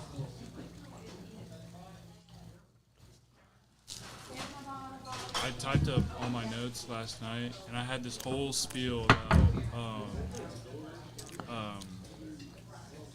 the name just slipped my mind. Michigan running back Justice Haynes. Right. Coming to Tech? Yeah, I was making some transfer portal predictions, and last night I had him going to Tech because I played against him in high school. But before he was an Alabama guy, he wasn't Alabama until he went to Buford. While he was at Blessed Trinity, he was always a Tech guy. So I predicted him to go to Tech, and then I see the notification earlier today. So he was a local BT guy who went to Michigan, but now is probably going back to where he really wanted to be. He's the same age as me. So his freshman and sophomore year, he was at Blessed Trinity. We were in BT's region those years. And then he went to Buford, and that's when he committed to Alabama. BT and Buford. Oh, my God. Is there a bigger silver spoon? Honestly, those are like the two Georgia schools in my brain because Flowery Branch, we were right next to Buford. Right. So we hear about that all the time. And then BT was in our region for 6 years, and they killed us and everything. What were you, a 5A or 4A? We were 5 and 4A. Right. Yeah. So I know Cartersville was always a BT rival, and they were always a 4 or 5. Mm-hmm. So my freshman and sophomore year were 5A. It was BT, White County, a bunch of other random schools, and then we go down to 4A my junior and senior year, and BT comes with us. So BT's in our region again. Now we have Marist as well. We have Denmark, brand new school, who's just day one good at everything. Right. It's really annoying. Stole. I don't even know. I do. Denmark is somewhere in between the lake and the Paulding, or the Forsyths. The Buford transfer quarterback.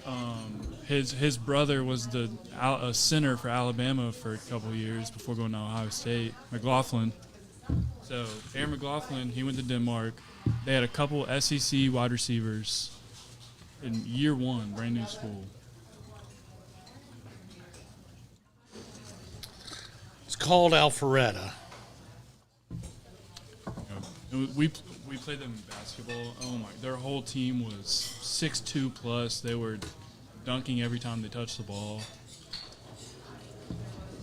What's the latest? What's the latest with Stafford's finger? Or he sprained his finger on his throwing hand.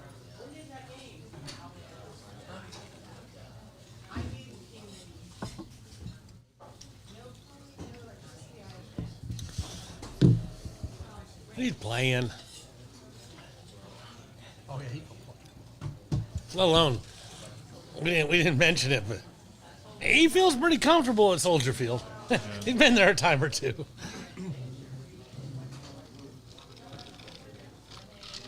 All right, so we're gonna have long legs on, Keely and Will. And what do we do? Bring Will on and talk baseball, softball, basketball, and then bring her on, or bring her on and then bring Will on? Track. Huh? A little track. A little track. A little track.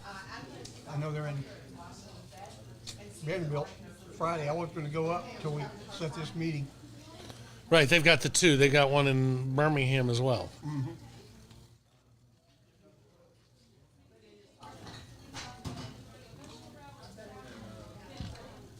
So you graduate in May? Sure. Last semester.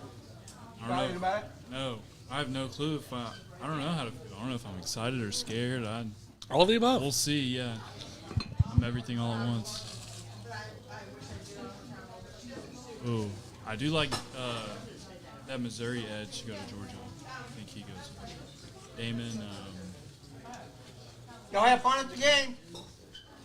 Hooty hoo.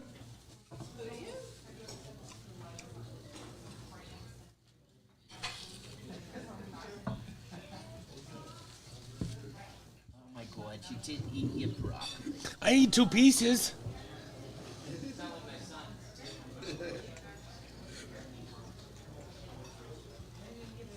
All right, well, I'm gonna get out of here. Thank you guys. Absolutely. It was a lot of fun. And looking damn good in that Bates jersey. Who is 3? Jesse Bates. Oh, Bates, yeah. I've always been a defensive guy.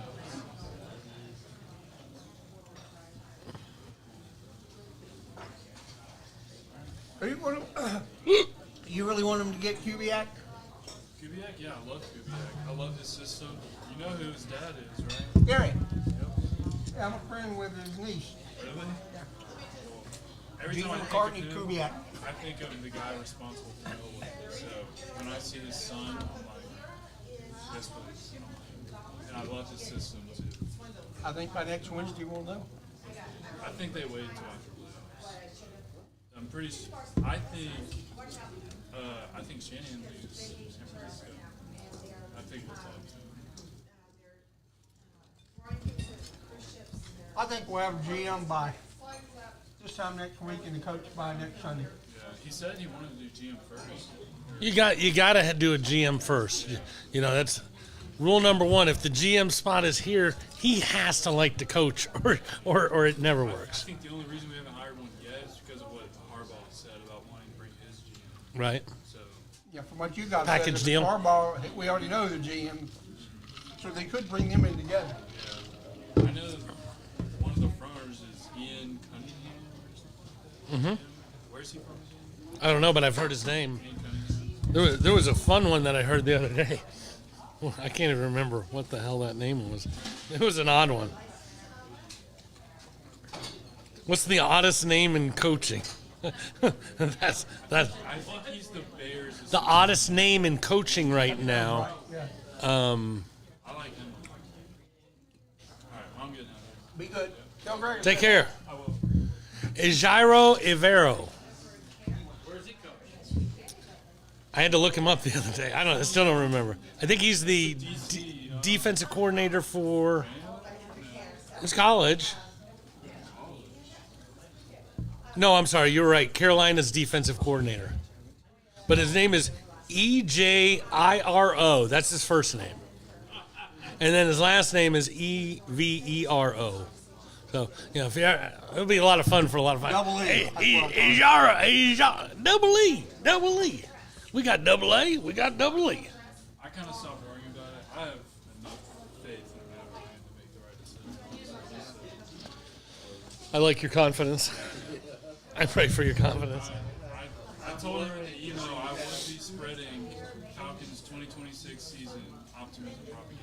Oh, absolutely. And I do it all the time. I'm into more of the 2027 optimism just because of the current quarterback state. But I think this team is onward and upward. I certainly hope so. Like I said, I'm worried because Ryan has absolutely no experience. He's never done anything like this. So Zero experience. Technically, they won the division. They tied for the division lead. Football experience you need. Well, he's got But having football experience and being able to be impressed with the right things in an interview process, 2 totally different facets. the, you know, I mean, front office Yep. and football are totally different. I definitely don't. He's already in the position you wanted. What's your last name, Brown? Brown. Yeah, I don't have a problem with this inflow. Sometimes They're giving him too much power too quickly. who? Man, yeah, well, I mean, sometimes it works and sometimes it doesn't when you put a guy like that in place. Michael Jordan, yeah, that didn't work out so well. John Elway, not so bad. He didn't do that much, but he did get Peyton Manning over that second year. So, Always, all these sportscasters or guys that host radio shows were talking about, well, Matt Ryan has no experience. I want to call and say, dude, how much experience did you have as a radio host before you got it? What did you do before that? Well, I worked in the station. I knew that. I said, so tell me what's different from what Matt Ryan did. What's different is that you can make a fool out of yourself on a Tuesday as a sports commentator, and Wednesday is the greatest day ever. When you fuck up as a president of an organization, you will have 4 horrible years. Why? So it's a little different. Look forward to seeing you again, sir. Be good. Give me your empties. All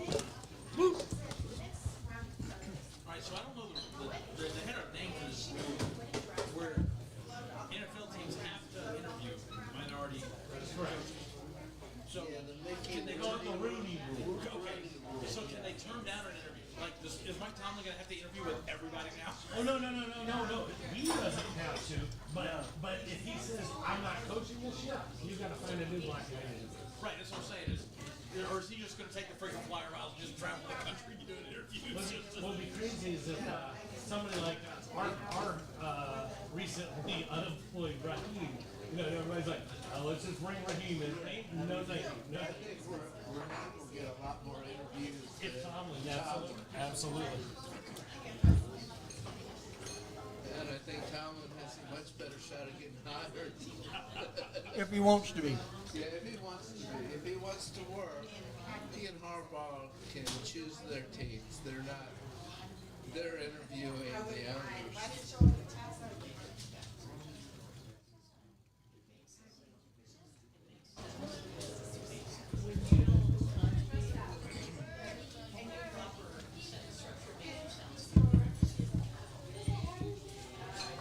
Next Wednesday, they don't have a home game, I don't think. Basketball? Yeah.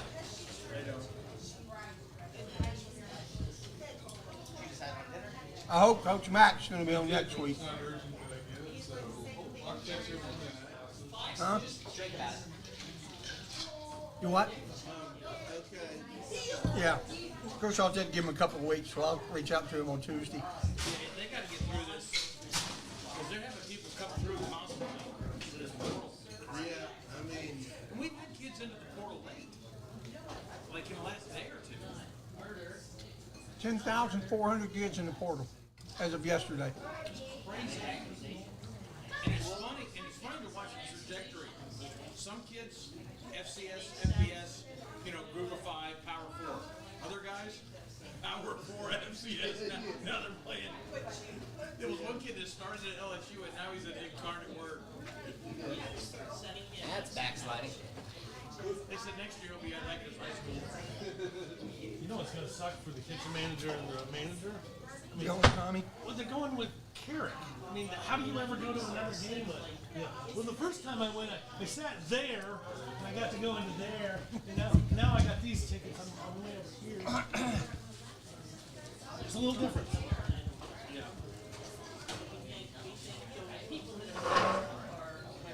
So we have this rule in the women's games because we sell it to four women's games. If you touch the ball, you got to buy everybody ice cream.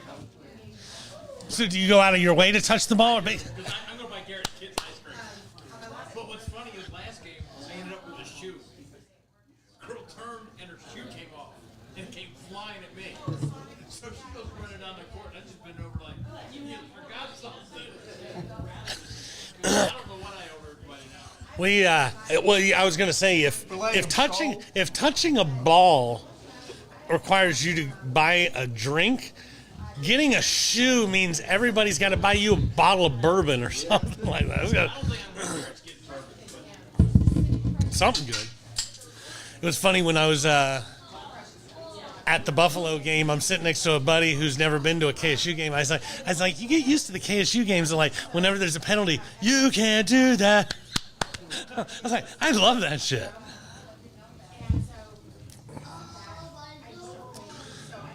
Nothing for nothing leaves nothing.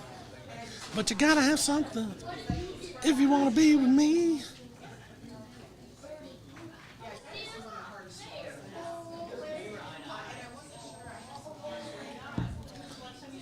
That bill has been paid. My uncle just texted, does your heater work? He's planning on coming up, and the next day he just said, damn Floridians, they can't take any pressure.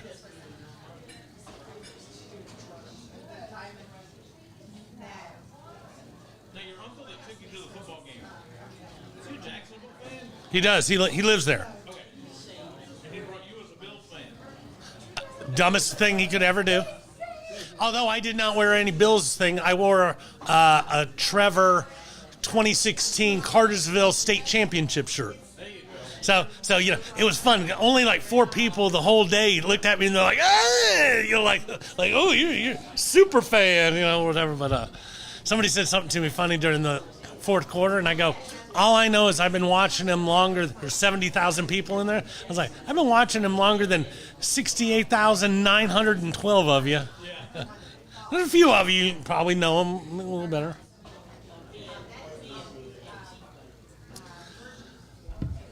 My day was good, period. How was your day, question mark? How was workouts, question mark?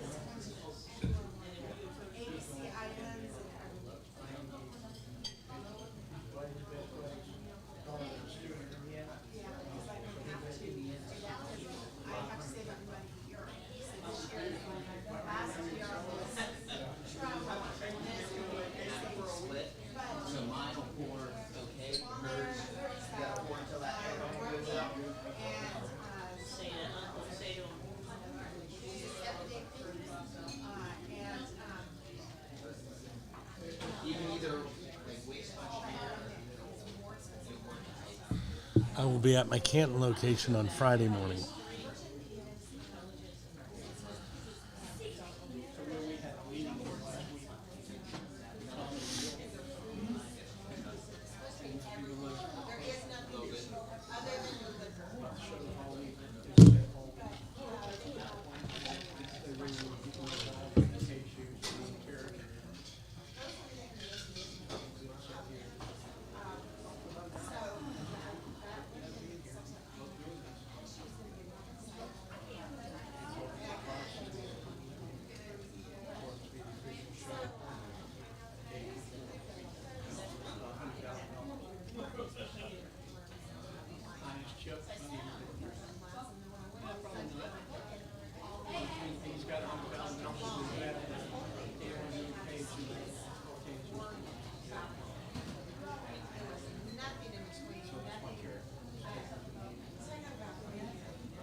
Nothing for nothing leaves nothing.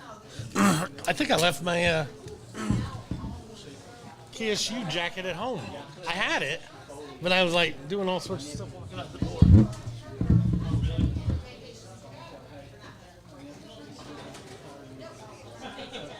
Give you an A instead of a D.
did. How long did it take? 5.5. You know, as soon as you Lake City, and then as soon as you turn over, it's really short because there's hardly anybody in that little span of 10. Like I said, I'm going to St. Augustine. Same route. Now I'm trying to figure out when to leave because I've got an event that starts at 4. So Tomorrow or Friday? Or Saturday. I'm going to leave Saturday, early Saturday morning. So your best bet is to go super early and nap. No, I didn't say 7:38. I said super early, because if you can get on the highway, once my daughter moved to Tampa, she came up with the 4 in the morning theory, and if you leave at 4 in the morning and you leave here, the sun doesn't come up until you're past Macon. And so all the truckers who are on the side of the road sleeping, they're still sleeping. So literally, you're just boogieing without anything in your way. You leave at 8 o'clock, everybody's already awake. Everybody's already awake. Although I did have a lot of luck. It moved really well for me both ways. It was chilly. Yeah. I know it. A little too chilly for me. Yeah.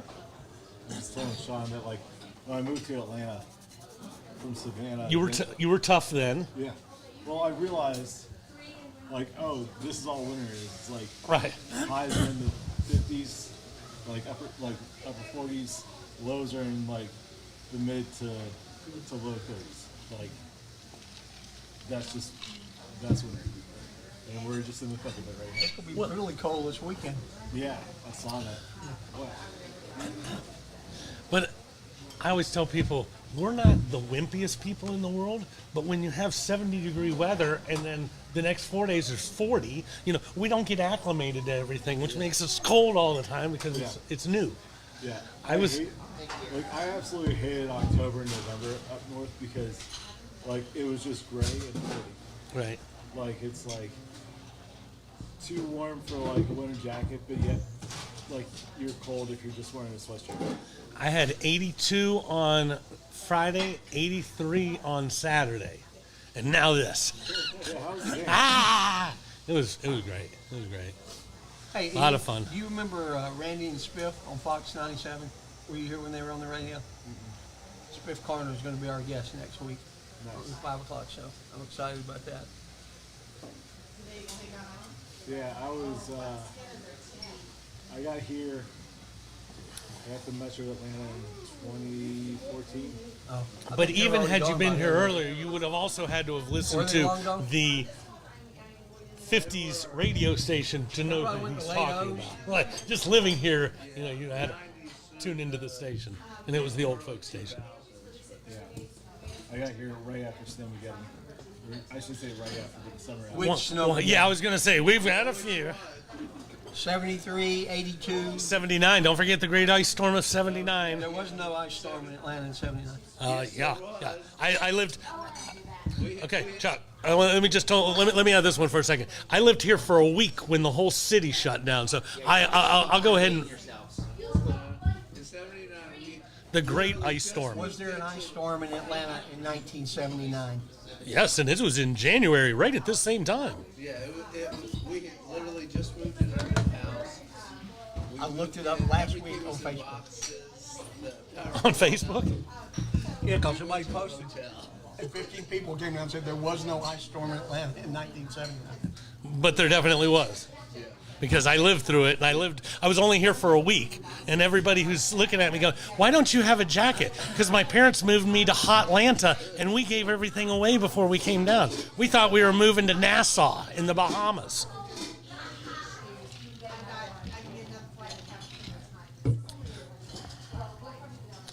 Nothing for nothing, easy, nothing. That much. Hey, do you remember Justin Foley? Okay. He was a student of yours. He's now with Van Wagner at Kennesaw State.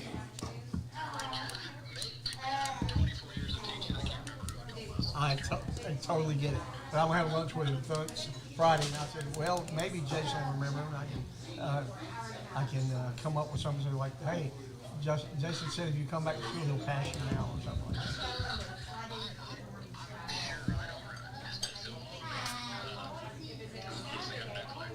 Yeah, it's a lot easier for them to remember you than it is for you to remember them. Yeah, that's great. Ice storm of 1979. All right. Well, if I find a picture of him, I'll send it over. All right, buddy. Thanks. I remember. I was just trying to get a date for this one. 4 inches of sleet. Yeah. just go roller skating. Go ice skating. Do whatever you want.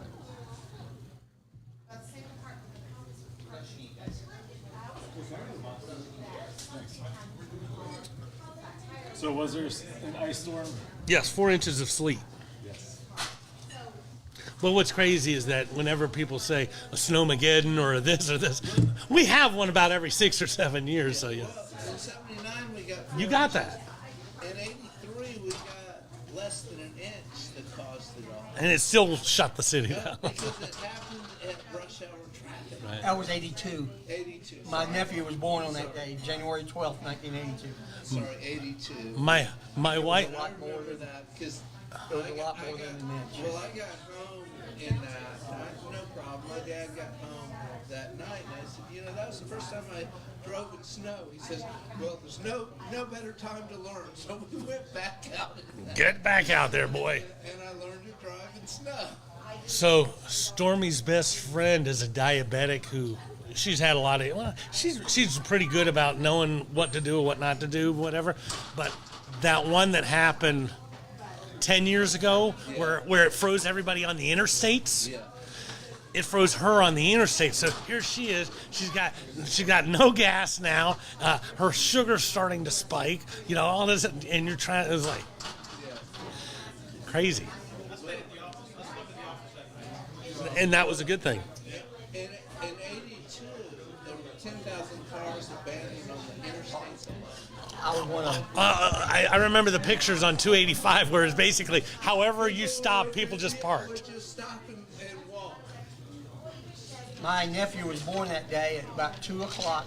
And I just started a new job, and I said, hey, is there any way I can leave early to go see my nephew? He was just born. They said, yeah. I worked on North Avenue, so I left about 3. I got back to my apartment at Cumberland Mall at 11 o'clock that night without my car.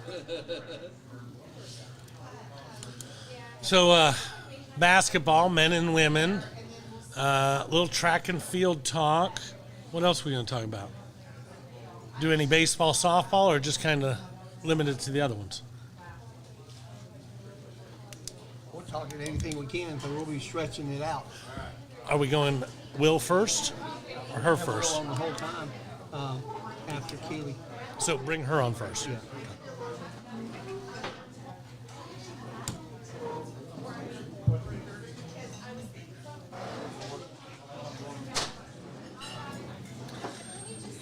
This trivia question last night seems like it should have been easier than it was. Name 4 of the last 5 different quarterbacks to be named Super Bowl MVP. I went ding, ding, ding. I never got to the next ding. Brady. Right? What? Brady. Brady's one of them. Mahomes one of them. Hurts from last year. Those were the 3. I had those 3 written down in 4.2 seconds, and then I made a really long list of every other person I could think The of. rest of them are not stars. It's got to be something different. Yes, because Brady is actually 4 of the last. Yeah, and same with Mahomes. Correct. Have multiple ones. So the 4th one, which I was very disappointed in myself I did not get, was Nick Foles. When the Eagles won a few years ago, and the Philly special and all that. But then the 5th one, I'm just like, really? That's how far back it goes? Flacco. 78. Flacco. That I commented on Facebook last week that there wasn't one. It wasn't 79. My apologies. '78, somebody said, "Oh, we had the biggest ice storm." Well, it was actually, it hit, and it was December 29th of '78. So February of '79, according to this. February is when the sleet hit, but it was horrible. It was all horrible. But yeah, '73 was Joe Flacco. We were out of power. Flacco being the fifth one, is that? With Baltimore, right? Correct. But just think of all the, it's like, well, what about when the Rams won? I don't know, but I guess Matthew Stafford wasn't the Aaron one. Donald, I think. Could have been Aaron Donald, maybe Cooper Kupp. I don't know who it was. It was not Mr. Stafford. if you go back that far, I would have thought that Stafford. Well, it could only be Stafford once, but Right, but he would have. he did not. The Rams, when they bought the Super Bowl that year. Super Bowl MVP list.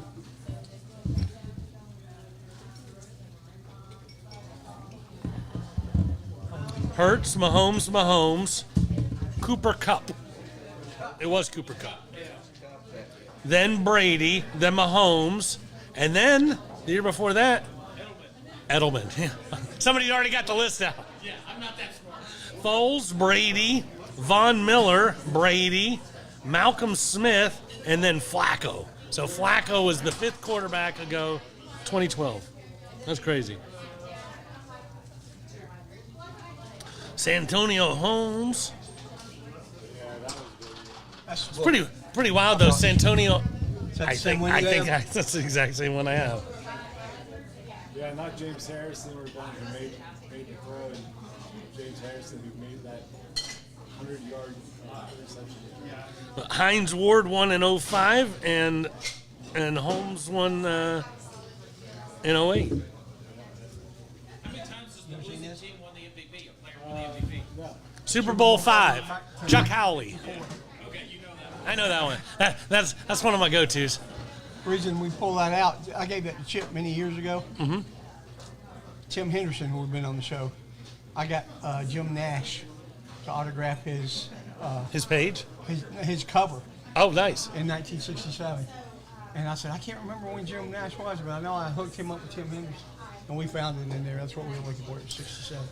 I thought there'd be some way we could work this into a show one week. I collect them, so if you ever want to work it into a show, I've got the covers. We had that one show where It's too cold out there. we had all the collectibles. Yeah, we talked. I wasn't at that show. That was an early show.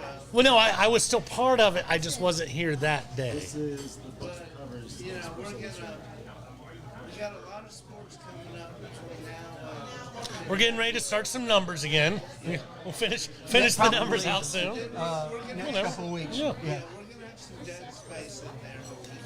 But I remember looking at having that book. I because under the old Sports Illustrated, it's like a girl, at a picnic. There all these other, it's not just sports, or this guy's sailing, but not like professionally sailing. And so I looked up, I Googled, I said, who was the first black guy ever on the cover of a Sports Illustrated? And I want to say episode 5 was an Iowa lineman, and so I bought the cover. And but greatest story I know I've told you the story before. He was drafted by the Packers, but because he was a black guy, they were only going to pay him like 1/5 of what a white guy. So he decided, I'm going to Canada. I'll play in the CFL. And the next year, Iowa made it to the Rose Bowl, which they had not made it to the Rose Bowl in 40 years. Ray Johnson? Nope. And so he decided to surprise his old teammates, and the whole plane went down. He died. Everybody died. You're like, oh my God, how's Ben Affleck not turned this into a movie? This is incredible. 1954. You're in 56. Yeah, it's like the 5th issue. Yeah, that's what I was just telling Ian. I thought we were on the 5th issue. Calvin Jones. Calvin Jones.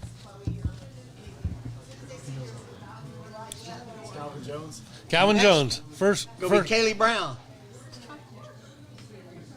First black guy ever on the cover.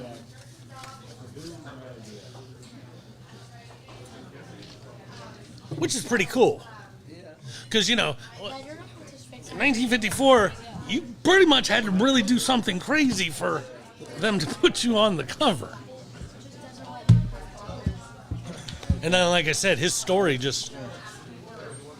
what was it? Calvin Jones. All right, we'll see y'all later. Take care of yourself, sir. Good seeing you. How did Calvin Jones, Iowa lineman, die?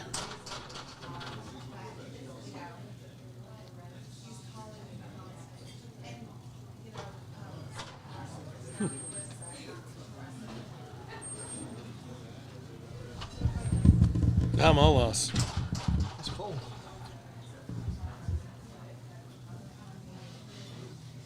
Hey, soul sister.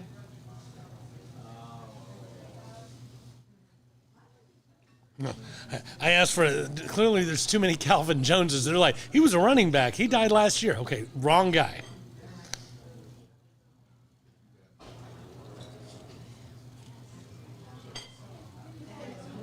So you think that pretty blonde at the end of the bar is just here from out of town? She's been sitting there. God, she's gorgeous. I'm like 7 days away from being. I'm just trying to get it all back. Not? Just trying to get it all back. You're still not there? When is that final? Next week? I've done everything I need to. She's done everything she needs to. It's just Matter of the attorneys. the biggest problem is that that's going to happen, and there's still a house that hasn't sold. The house will be its final. So it could be final, and I'm still choking out $2,400 a month for a place I don't even fucking live in. Woohoo! Which I really don't care about that. I just want it sold. I just want it sold. You're ready for it to be over. Been there, done that. So, sister.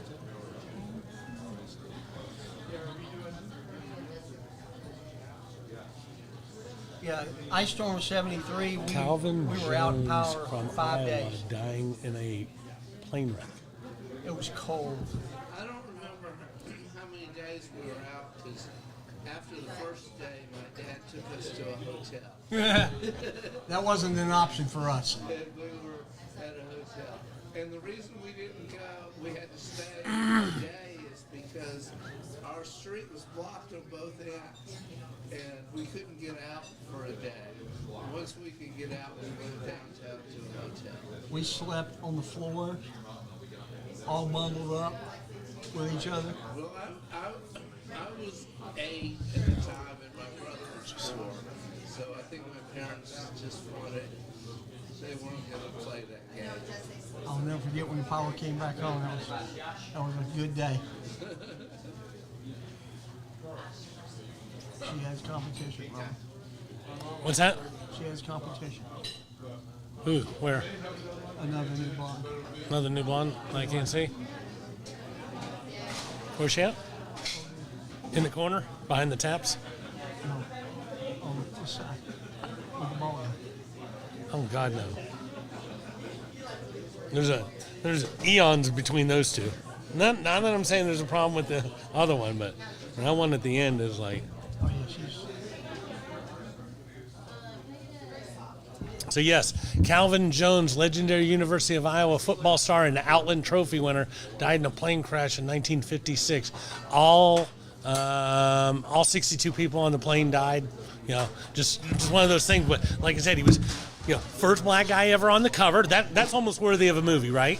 A guy who was drafted by the Packers, but the Packers would only pay you 20% on the dollar. And he said, I'm better than that. I'm going to Canada. That's almost worth a movie. And then you die in a, oh my God, what a crazy life. Huh? You paying attention?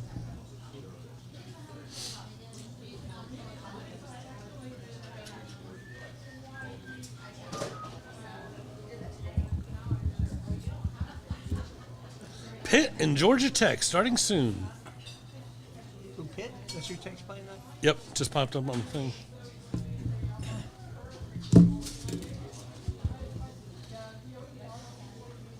So, is our intention to have her on at 7 o'clock? Our kids have our own, so she can't. Okay. So does that mean No, I don't know what it means. You want to set up a fourth mic and have her just join us when she can? We can do it that way. Hey, Larry, let's move the fourth mic over here. Because Kaylee's going to be running in and out, waiting. Will's going to be over here, so you don't need that one over there. Will's going to be over here the whole time. Yeah, but you said you were going to. Yeah, I thought you would just use that one.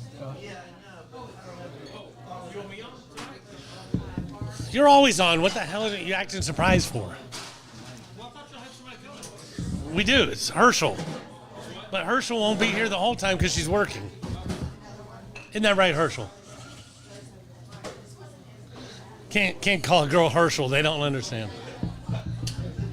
Well, she probably doesn't know who Herschel is. But 34 is definitely not aggressive. Well, I'm running the restroom.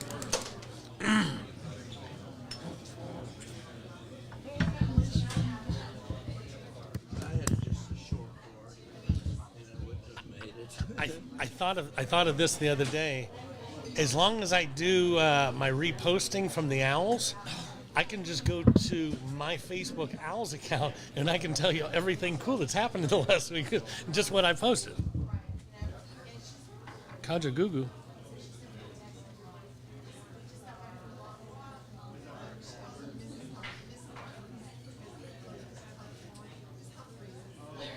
Oh, you know what I failed to mention? In the pros, the 1, 2, and the 5 and the 6 seed. Same in the NFC and same in the AFC. 1, 2, 5, and 6. Yeah. And Both the 3s got beat. 3s and 4s got beat. and no. I was gonna say 5 and 6 in the NFC are from the same division. Yeah.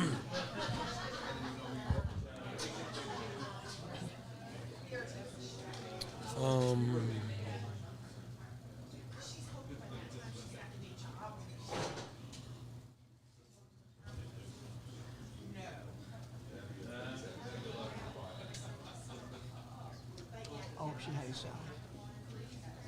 What's that? I hope she had a salad.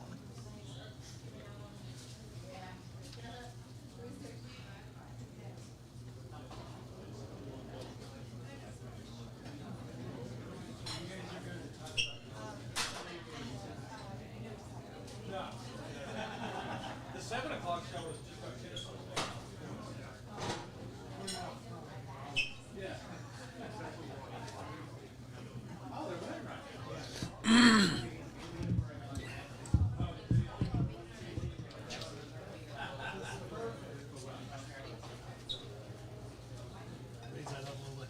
That's probably what it was that it was just high level. But man, it's like, wow, you got new people. That thing was right.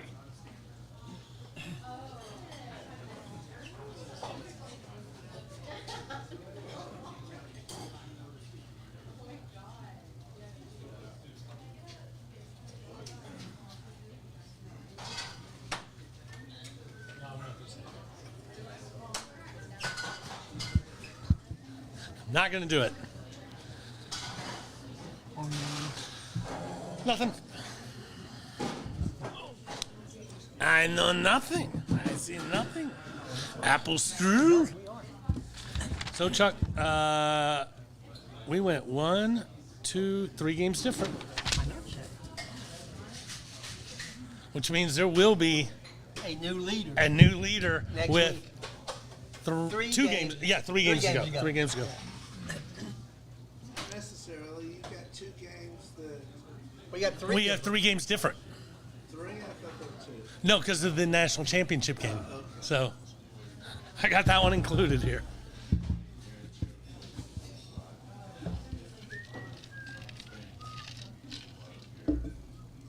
Yeah, if it was just 2, I know it'd happen that way.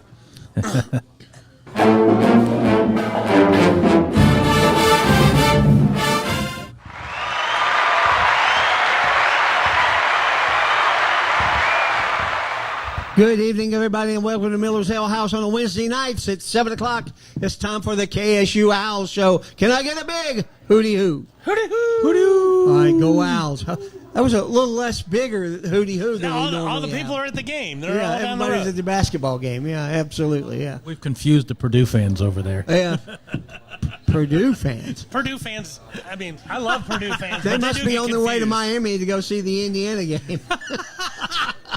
Oh, now you've upset them. Now there's a fight. Don't take that on me. Leave these people a good tip. This is a great Oh. place to eat. Yeah. All right. My name is Chuck Burns, along with my co-host, Mr. Robert Kinney. Robert, how are you? Living the dream, sir. Can't wait.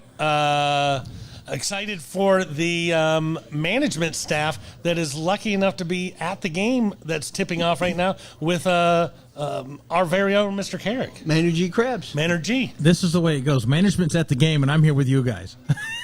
Aren't you lucky? You're acting surprised. I guess that's the biggest shock to me is that you're acting surprised. Yeah, so Bill Cuthbert and Tommy Calero, they're sitting courtside with Carrick tonight to further the relationship between Miller's Ale House and Kennesaw State Sports. So Awesome. That's an awesome thing. I know they did 40 meals for the basketball team tonight.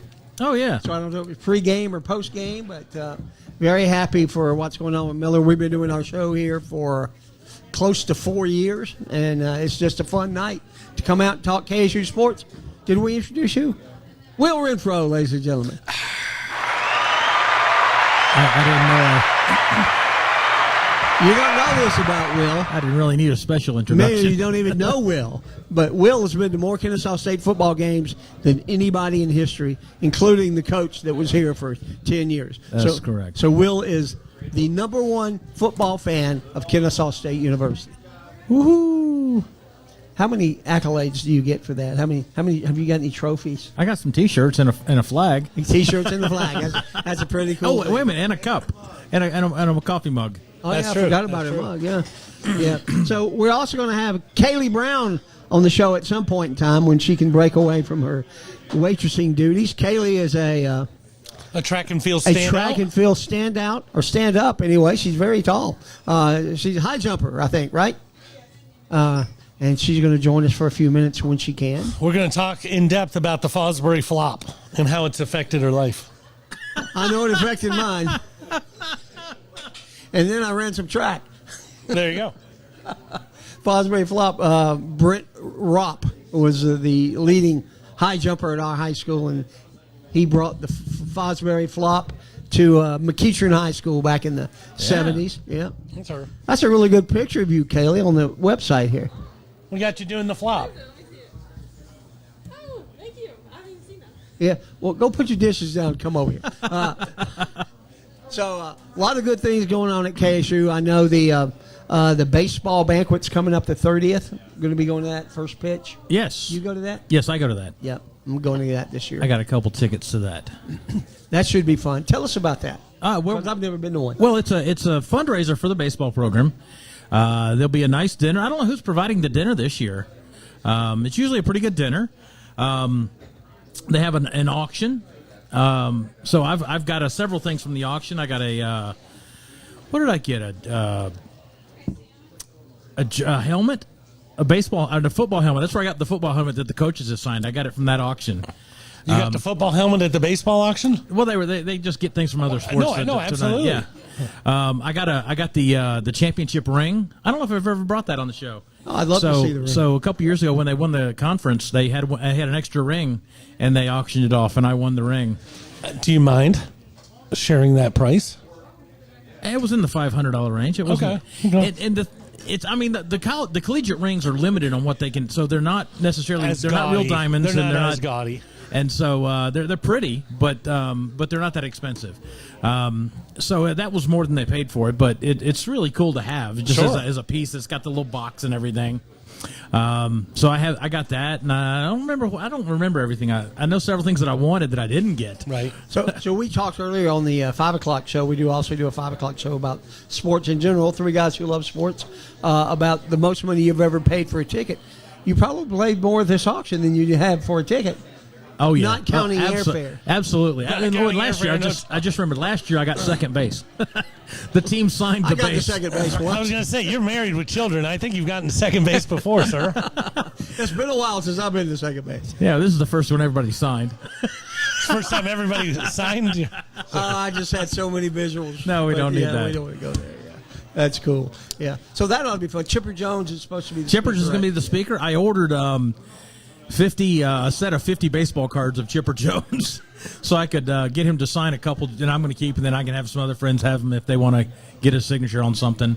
Right. I can't collect. My house is too cluttered. I can't collect big things, so a baseball card is all I want to get signed. I got enough Kennesaw stuff like jerseys that are mounted on the wall and helmets. Do you have like a KSU room? No. My next house, there will be one. Yeah. We've talked about that. Are we already looking for the next house just to get that room ready? I am looking for my retirement house, and I want there to be one in it. Okay. My best buddy from Miami, we used to play poker before he moved south. He has a Dan Marino shrine. Oh, yeah? In one room. He's a huge, huge Dolphin fan. But well, I do have the mannequin at the house that's got the helmet and the jersey on it. Yeah. Have you guys ever known anybody who lived in Nebraska? So, like, there's nothing to root for out there, so they all have a red room. Okay. And, yeah, it's crazy how it all goes together. Have you seen my red room? Oh, he's got a red room. Oh, I don't have a red room. So everybody has a red room. Everybody has a red room. All right. It appears that we have a track star hurdling this way, even though she's not in hurdles. No, she's not hurdling, but she could probably if she wanted to. So put your little headset on there. And everybody, if you would, a big hooty hoo for Miss Kaylee Brown. Hooty hoo. Listen to that crowd. Can you believe they're all cheering for you? It happens a lot Get for up her. right up to the mic if you can, Kaylee. So welcome to the show. Well, thanks for having me. Larry, do you even have Kaylee on? Let's try that one more time. Make sure you talk right into the mic. Or you could trade microphones with her, Will. Well, can you hear me now? No, not really. It's got to be a mic issue. It's not a you issue. So how's the world treating you? Oh, it's treating me very well, actually. Let's try Will. Can you hear me now? I can hear you now. We can hear you now. Oh, all right. So you are a girl from Chickamauga. Yes, it's actually pronounced Chickamauga. Chickamauga. Yes. So basically everybody has always pronounced it incorrectly, Yes. except for the folks from Chickamauga. Chickamauga. What Yes. county is that? Gordon Lee? Yes, it's in Walker County. Walker County. Yes, so when people ask where I'm from, I usually tell them Chattanooga. So, Ringgold, Chattanooga, Fort Oglethorpe, all that yes, stuff up that's there. all around there. Yes. Yeah. What's the state park that Cloudland Canyon is? How far is that from Well, that's you? over in Trenton, or close to Trenton, isn't it? Yes. Tryon. I actually live No, there's a over Trenton the up there, mountain from Trenton. It's on the other side of the mountain is where I'm from. We also have other royalty, Kennesaw royalty from that area. Larry, there's a reason that when Will speaks into it, it works, and when Kaylee speaks into it, it doesn't. It's because I'm loud and obnoxious. It might just be me though. Okay, There you go. maybe There I you should go. get That's a closer. little louder. That's a Okay. little better. Yeah, Okay. that's better. So how many Kennesaw people are from that area? You might know one, Caleb O'Neill. I know Caleb O'Neill. Yes, We know we Caleb went to the very same high school. And I know Isaac Foster, who came from the rivalry high school. Tryon? I can't remember, but I remember him and Caleb did not like each other, and then they were Probably. And Tryon's your most hated, right? Yes. and so they were probably mine. forced to be roommates when they came. That's funny. And there So was a now they're girl great named- friends. There's a girl named Tori. Our first golf girl. Tori Amos, wasn't that her? No, Tori Amos is a singer, but No, it's it's Tori something. it's not something. It was a golf girl, and She became a teacher. 8 girls are on the golf team. 7 of them are international, and one of them is from Chickamauga. Really? Yeah, it And was it's pretty Tori. funny. Yeah. It was pretty funny. This was like 4 years ago when we first started the show. So, how did you get into high jumping? Well, I actually started with pole vaulting. And then there was one day my coach was like, have you ever tried high jumping? I think this is when I started like growing and I had my big growth spurt and they're like, oh yeah, you're tall. Have you ever tried high jumping? And I was like, no. And I was like, I'll try it. This was in high school. I actually started high jump in high school. I started pole vaulting in 8th grade. So, Well, it kind of makes sense, right? Because like a short person could pole vault, yes. but a short person will never high jump. Yes, I started with pole vault too because I came from a gymnastics background and I was used to being upside down and flipping. So pole vault was like, oh, that sounds fun. Let me try that. And I just went for it and was good at it. So I was like, okay. So how high does the D1 pole vaulter jump? Well, I am a retired pole vaulter. So you're only doing high jump in Yes. So Kennesaw. I'm Okay. strictly just high jump right now. Freshman year was really when the pole vault career ended. I just stuck with high jump because I was mainly better at high jump, and we needed more high jumpers. Taller and longer. Yes, exactly. So I think freshman year I jumped 11 feet. maybe Wow. 11 I did not expect that. No, I was waiting for a much lower number. Yes, it was a PR. I think high school I jumped 10 feet 6 inches in one state senior year, and then peaked in my freshman year in college, and then went just to high jump. So did Kennesaw State find you, or did you find Kennesaw State? They found me, actually. There's one day I was on the way to Six Flags, actually, and I got a call from Coach Talkington, James, and he called me up and discussed me coming to jump for them. And I was like, okay, I expected to come to Kennesaw anyways because it was close to Chickamauga, and all my friends were coming here anyways. So I was like, oh, yeah, I'll run track in college, sure. And that was it. And what year are you now? You're a grad student. I'm a right? grad student, So yes. this is your last year of eligibility? Yes, I had a redshirt season in my freshman year, so I only have an indoor season actually. So it's really So this short. is it. Yes, this is it. Our first indoor track meet is this weekend. We leave. Is it Birmingham or Vandy? It's Vandy. Yeah. So yeah, half of us are going to Birmingham and half of us are going to Vandy. Yeah. So, and I like Vandy better. So. Coach Kale was on last week, so we do know a little bit. Great. Yeah. Yes. Yeah. We're fortunate enough to have both your trophies on the show, the indoor and the outdoor trophy. Oh, yes. From last year. So. Hopefully this indoor the girls will have a bigger trophy this year. So. Yeah. Girls are always trying to have a bigger trophy than a boy. And I was coming to Vanderbilt, but we have a meeting here with Bill and Tommy with Van Wagner about being bigger sponsors of KSU, getting more involved with KSU. So, but I'll get up there. I went up. Were you at the Conference USA Championships? Yes. When they were at MTSU? Yes. I was up there for that. Mhm. So yeah.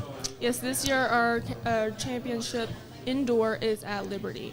I'm Yeah. not sure where outdoor is, if it's back in Middle Tennessee or not. Outdoor. Just keep scrolling to the bottom of this page. I should be able to tell you that. Outdoor is at Middle Tennessee. It is. MTSU. Nice track. It is a nice facility, track. Yeah. Yeah. Throw a fun question in there in between all the others. Who's the most famous person in your cell phone? And my cell phone? That's the same thing I asked you. That's a hard question. I don't know. Get some brownie points out of it. It could be Grandpa who helped down payment for that car or something. Exactly.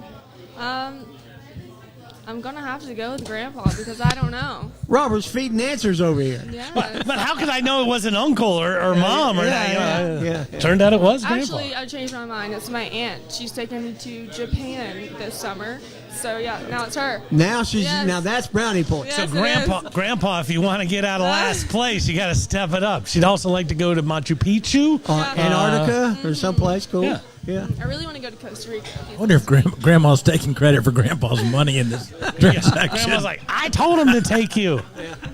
Oh, that's funny. That's funny. So, what are you majoring in over at KSU? Well, I graduated with business management with a minor in marketing. Yeah. And now I'm just doing some certificate programs because I have to be eligible to run track. This semester I'm doing like an IT program. Last semester I did a healthcare entrepreneurship program. Just things to stay eligible, really. What do you want to do? That is undecided. Really, I want to do something in healthcare, the business side of healthcare. So, Are you an Atlanta girl now, or are you going back the Chattanooga vicinity? Wherever a good job takes me is where Good I'm for you, going. good for you. So, hopefully, somewhere warm. So Yeah. let me back up. You told me that you jumped 10-something in high school, Yes. 11-something in your freshman year, and then you stopped. So I don't know what you did sophomore, junior, senior. What's our current PB? For which event? High jump or pole vault? A high jump, because you are no longer a pole vaulter. Oh, yes. So high jump in meters, it is 175.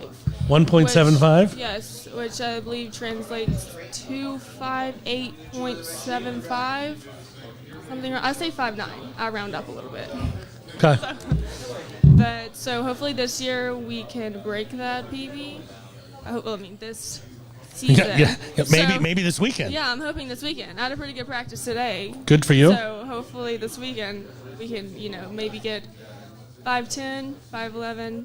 6 feet. We've had the hammer throw Callie on here, squat people. I think she could jump over me. Oh, no, clearly. As short as I am. Next week, right here on this show, we're going to have a big mat right here, and Kaylee's going to high jump over Will. Now, when you have a pole vault and you put it in the ground, it probably, there's a natural movement to get you into that position to go over. You kind of have to do that on your own when you're a high jumper, though, right? Yes. So how difficult is it to learn the Fosbury flop? So what I tell people when I'm explaining high jump is very technical and very mental. So all the technique you have to have for a high jump, running a curve, you can't just run and jump. You have to run a curve, Right. turn your body midair, and get squared backwards to the bar. Exactly. And then you look in a weird position when you're doing Yeah. when you're doing that. You're like, I don't see anything when I'm jumping. I swear it just goes black. I don't Right. even know what I'm looking at. Have you always done it the flop way? Yes. Yeah. Mhm. Yeah. Yes. I would imagine that's some transition from doing it forward to going to yeah. the flop. well, the one of the greatest highlights you can ever watch is the '68 Olympics. Is it Bob Beeman? No, that's the Fosbury flop. Fosbury flop. When First did it, yeah. when Dick first did it, and so everybody else is like, ah. Well, there's this one guy. He's looking a lot easier, a lot smoother when he does it. Yeah. I've tried that once back in high school. We were just messing around one day, and no bueno. I don't twist well, and I definitely don't flip well. So there's not any Fosbury in my life. I don't think I could go over the bar forward, on my stomach that way. I couldn't do that. Well, because then you'd be watching it, like you already said. You don't see anything. Yeah, You're no, I just don't see anything. It just goes black. Did you ever play any other sports before you got into track and field? In high school, I did competition cheer. Our Gordon Lee's competition cheer team is really good. We won state. I cheered for 3 years. We won state all 3 years. And I did gymnastics before then. So I had to quit gymnastics for 2 reasons. One, I got too tall. 2, that was the one I figured. yeah. 2, I was really getting into track, and it really was complicated trying to do gymnastics and track at the same time. Luckily, cheer, the seasons were that one would end and the one would start, so it was a lot easier to do that. And I could still flip around and do all the cool flips and stuff. So, Okay, when you're not flopping and Fosbury and all that stuff, what's your favorite sport to watch? favorite sport to watch? Definitely football.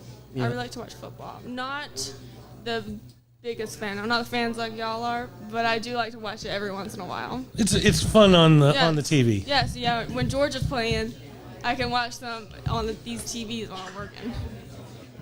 You're one of the only KSU athletes we've ever had wearing a Herschel shirt, so kudos to that. I don't even know. I was about to say she might not even know who Herschel Walker is. I called you Herschel like 3 times, and you didn't notice any time. yeah. They both already went there. He played football in 1980.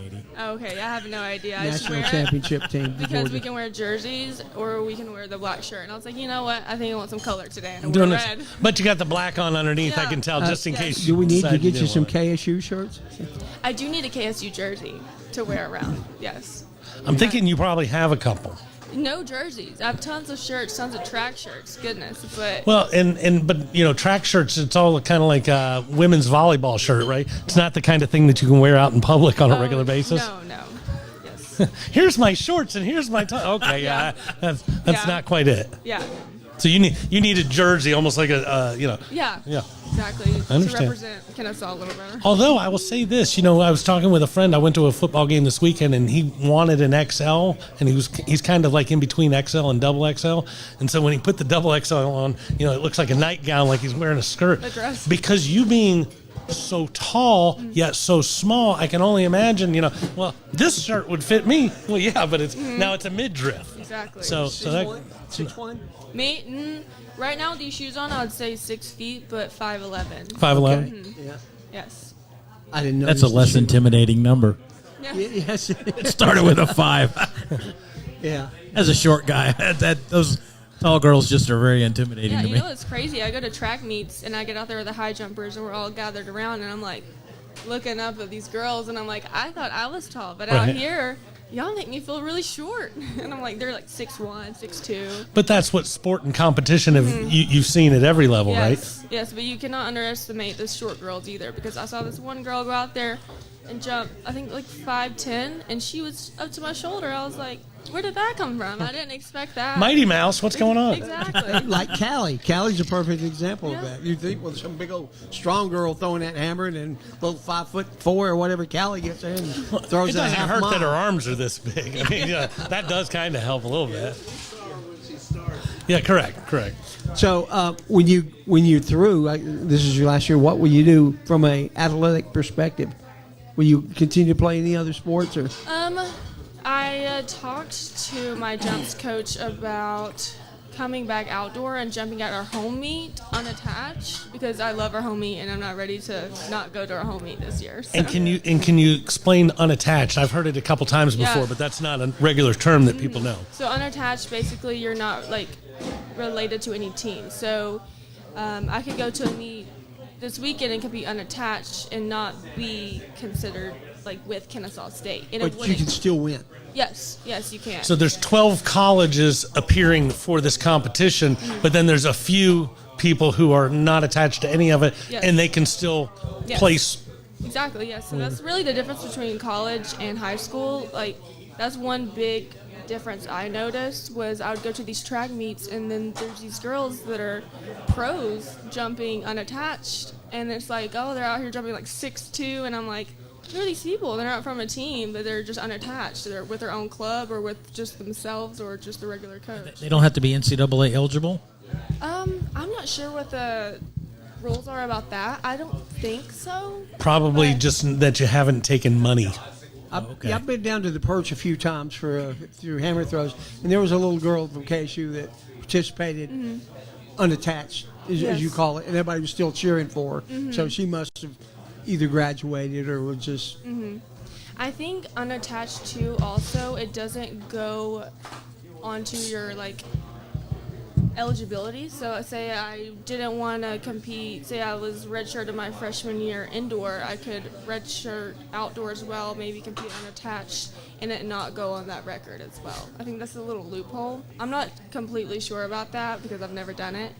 But I am thinking about competing unattached outdoor, just because I don't know if I'd be ready. It's just going to depend how my body's feeling, if I can walk still, and then two, on if I'm going to stay practicing or if I'm going to stay in shape, things like that.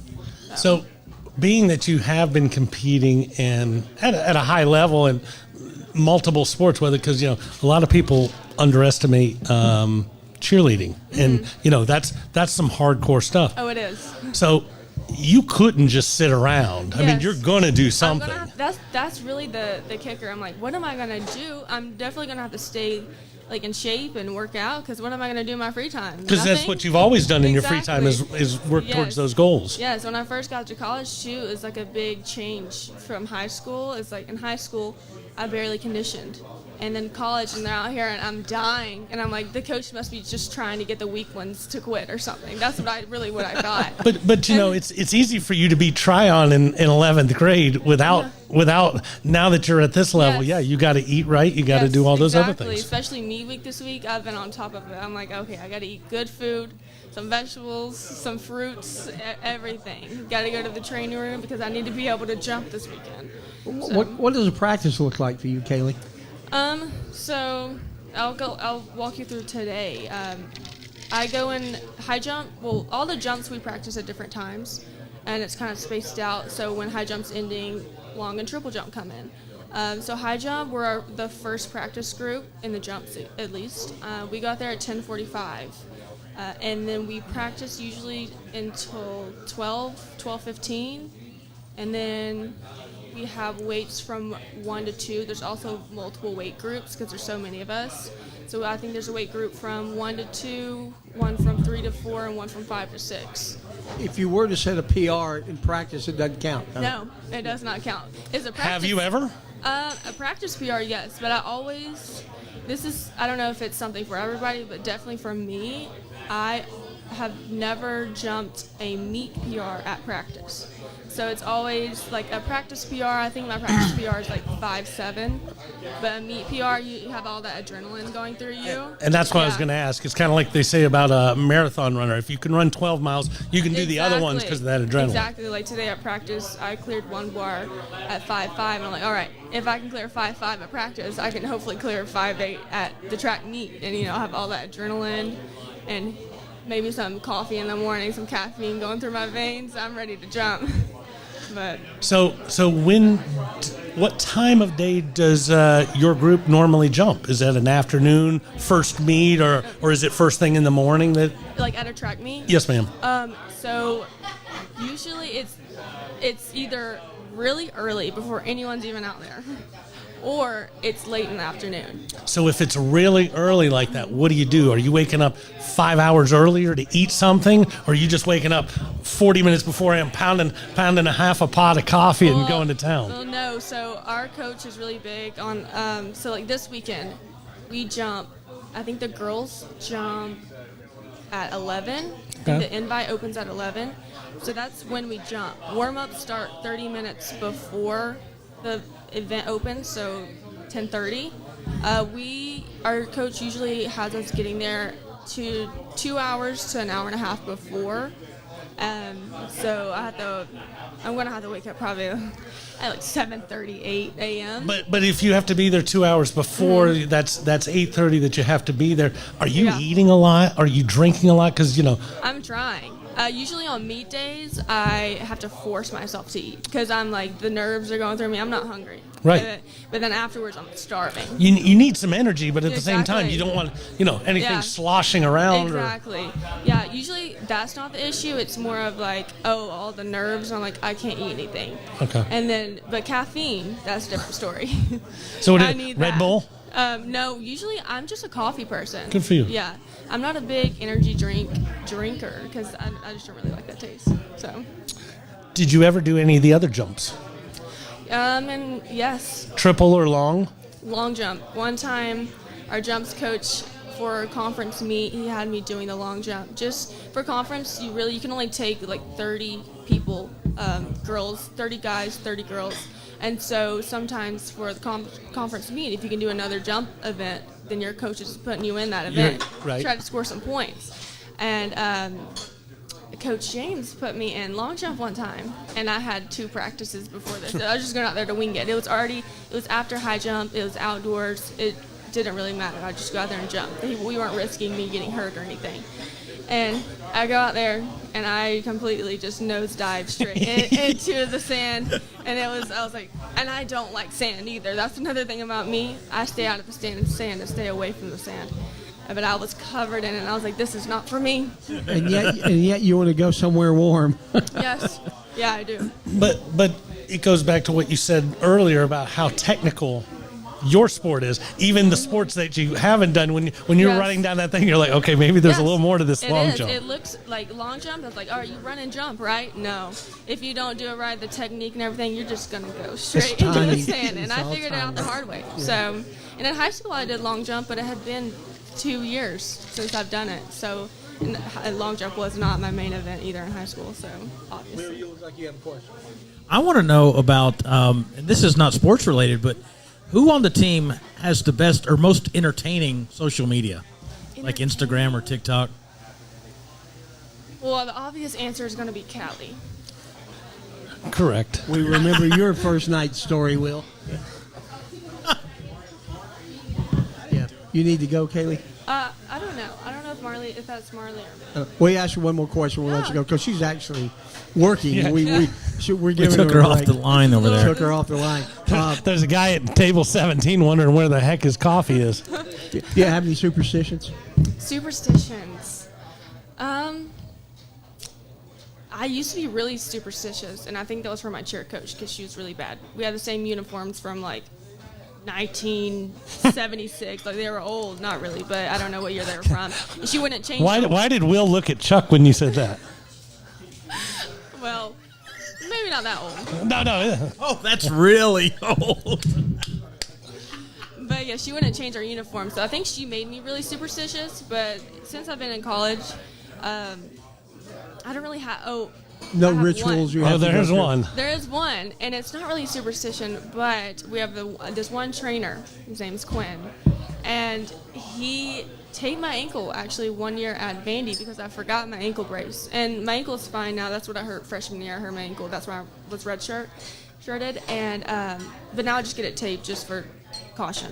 And I forgot my ankle brace, and so I was like, "Oh no, I need it taped." Well, he taped my ankle, and I PR'd at Vandy, and so this year he's going back to Vandy, and I'm like, "All right, then you have to tape my ankle this year." And I haven't taped an ankle since then. Well, get ready for it. Good, Because Get it's my ready. ankle. Exactly, because I need to PR this weekend, and you're gonna make me PR. That's awesome. Well, we're certainly going to be pulling from here for you to set your PR and bring home a medal or a trophy or whatever from Vanderbilt.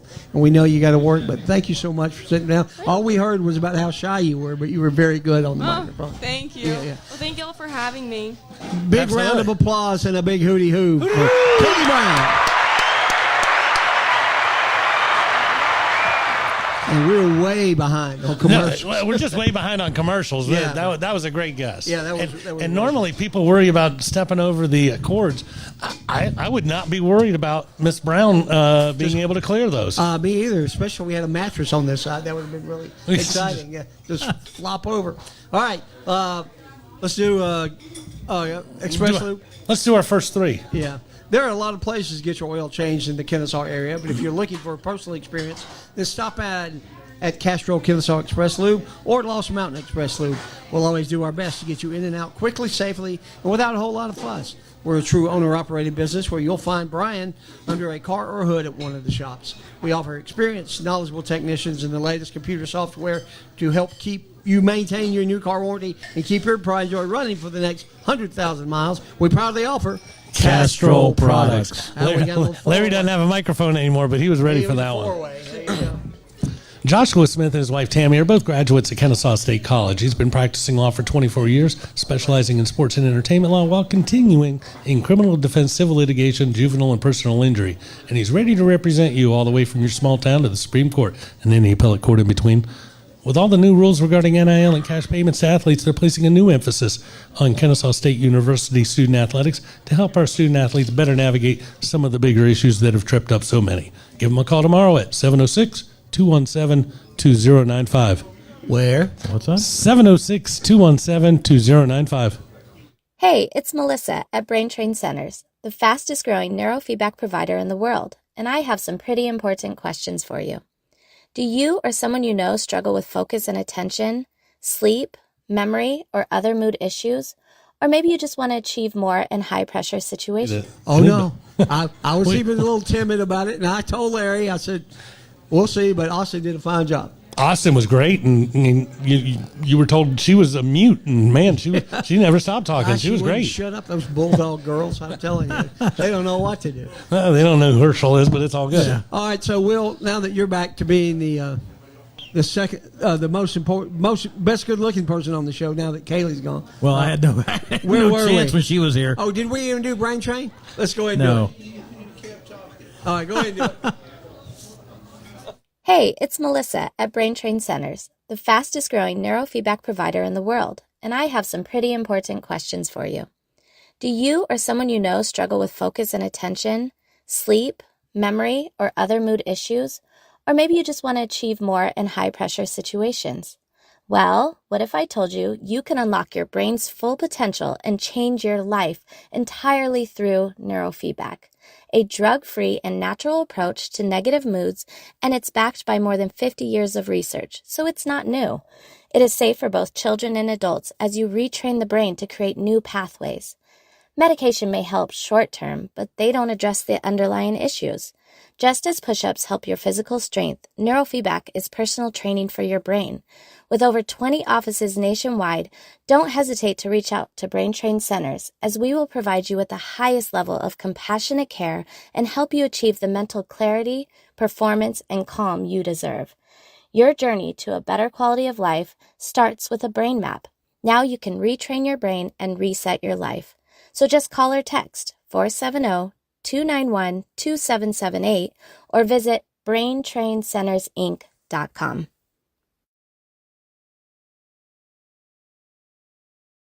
Sponsors of the Owl Show here on a very, very chilly, wet Wednesday night. Starting to sprinkle out there a little bit. I don't think Snowmageddon or anything's coming around, but Lord, you're going to jinx us now. boy, I would love it.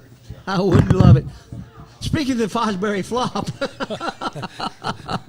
I'm not even going to say what almost came out of my head.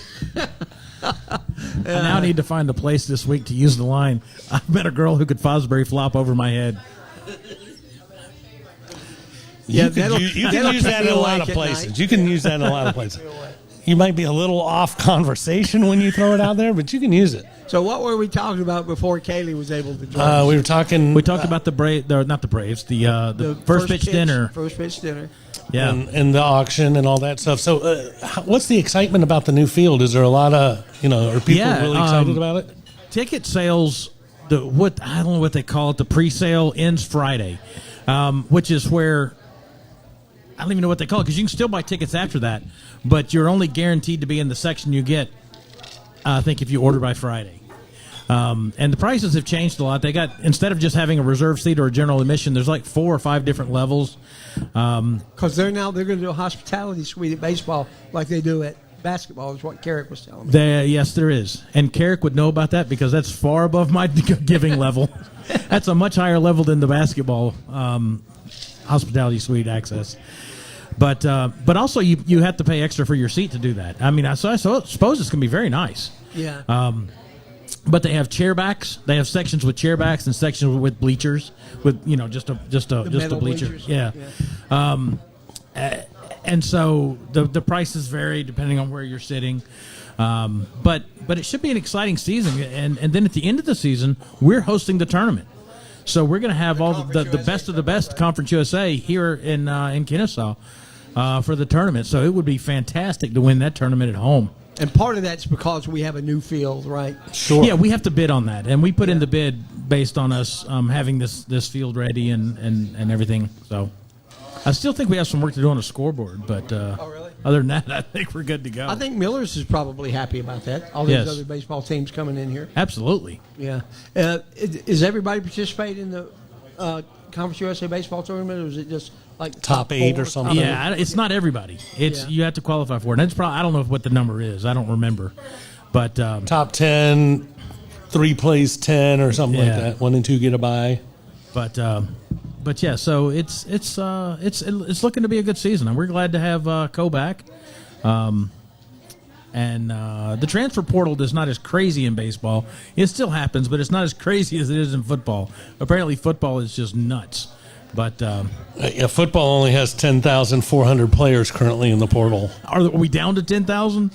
I think we had 20 at one point. Yeah, I don't know. It's just one crazy. time I looked, it was like 3,500, and the next day, 92.9, the game said 10,400. I said, "Oh my God!" Yeah, and the funny thing is that you know there's violations of the rules going on when somebody puts their name in the portal with a no contact order, and the next day they sign with a team. The only way that can happen, and I guess the agents are allowed to talk to people, but the players not. That's correct. Because now there's agents involved, and the agent is really the one working the deals. Well, and we were talking about it last week, and I think you and the guests that were talking about it a little bit more, but the guy from Washington. Here's a guy who said, okay, I'm going to the portal, and he went into the portal for what? It's kind of like putting his big toe in the water, and then he's back at Washington. Yeah. Joey Bag of Bones. Joe, hey, two-time Joey. Yeah, I think we had our right tackle did that this year. He said he's going in the portal. I don't know if he actually officially ever did, because they announce, a lot of times they announce in advance so that their agent can kind of start making the conversation. What's his name? Milosavov? Yeah. Oh, no, that's when we were having lunch last week at meeting over, he came through. And he said he'd been on the show before. Yeah. I don't remember Greer, not Greer, but some big old guy. Yeah, he was on the show with, it was when we had the 2 linemen on the show, I think, wasn't it? He was here. Do you remember the show where the 4 linemen showed up at the end of the show? Yeah. That's when he showed up. Oh, okay, Yeah, but he came by and said, yeah, you don't remember me? I was on the show. I said, okay. I don't think I'd forget you, sir. Yeah.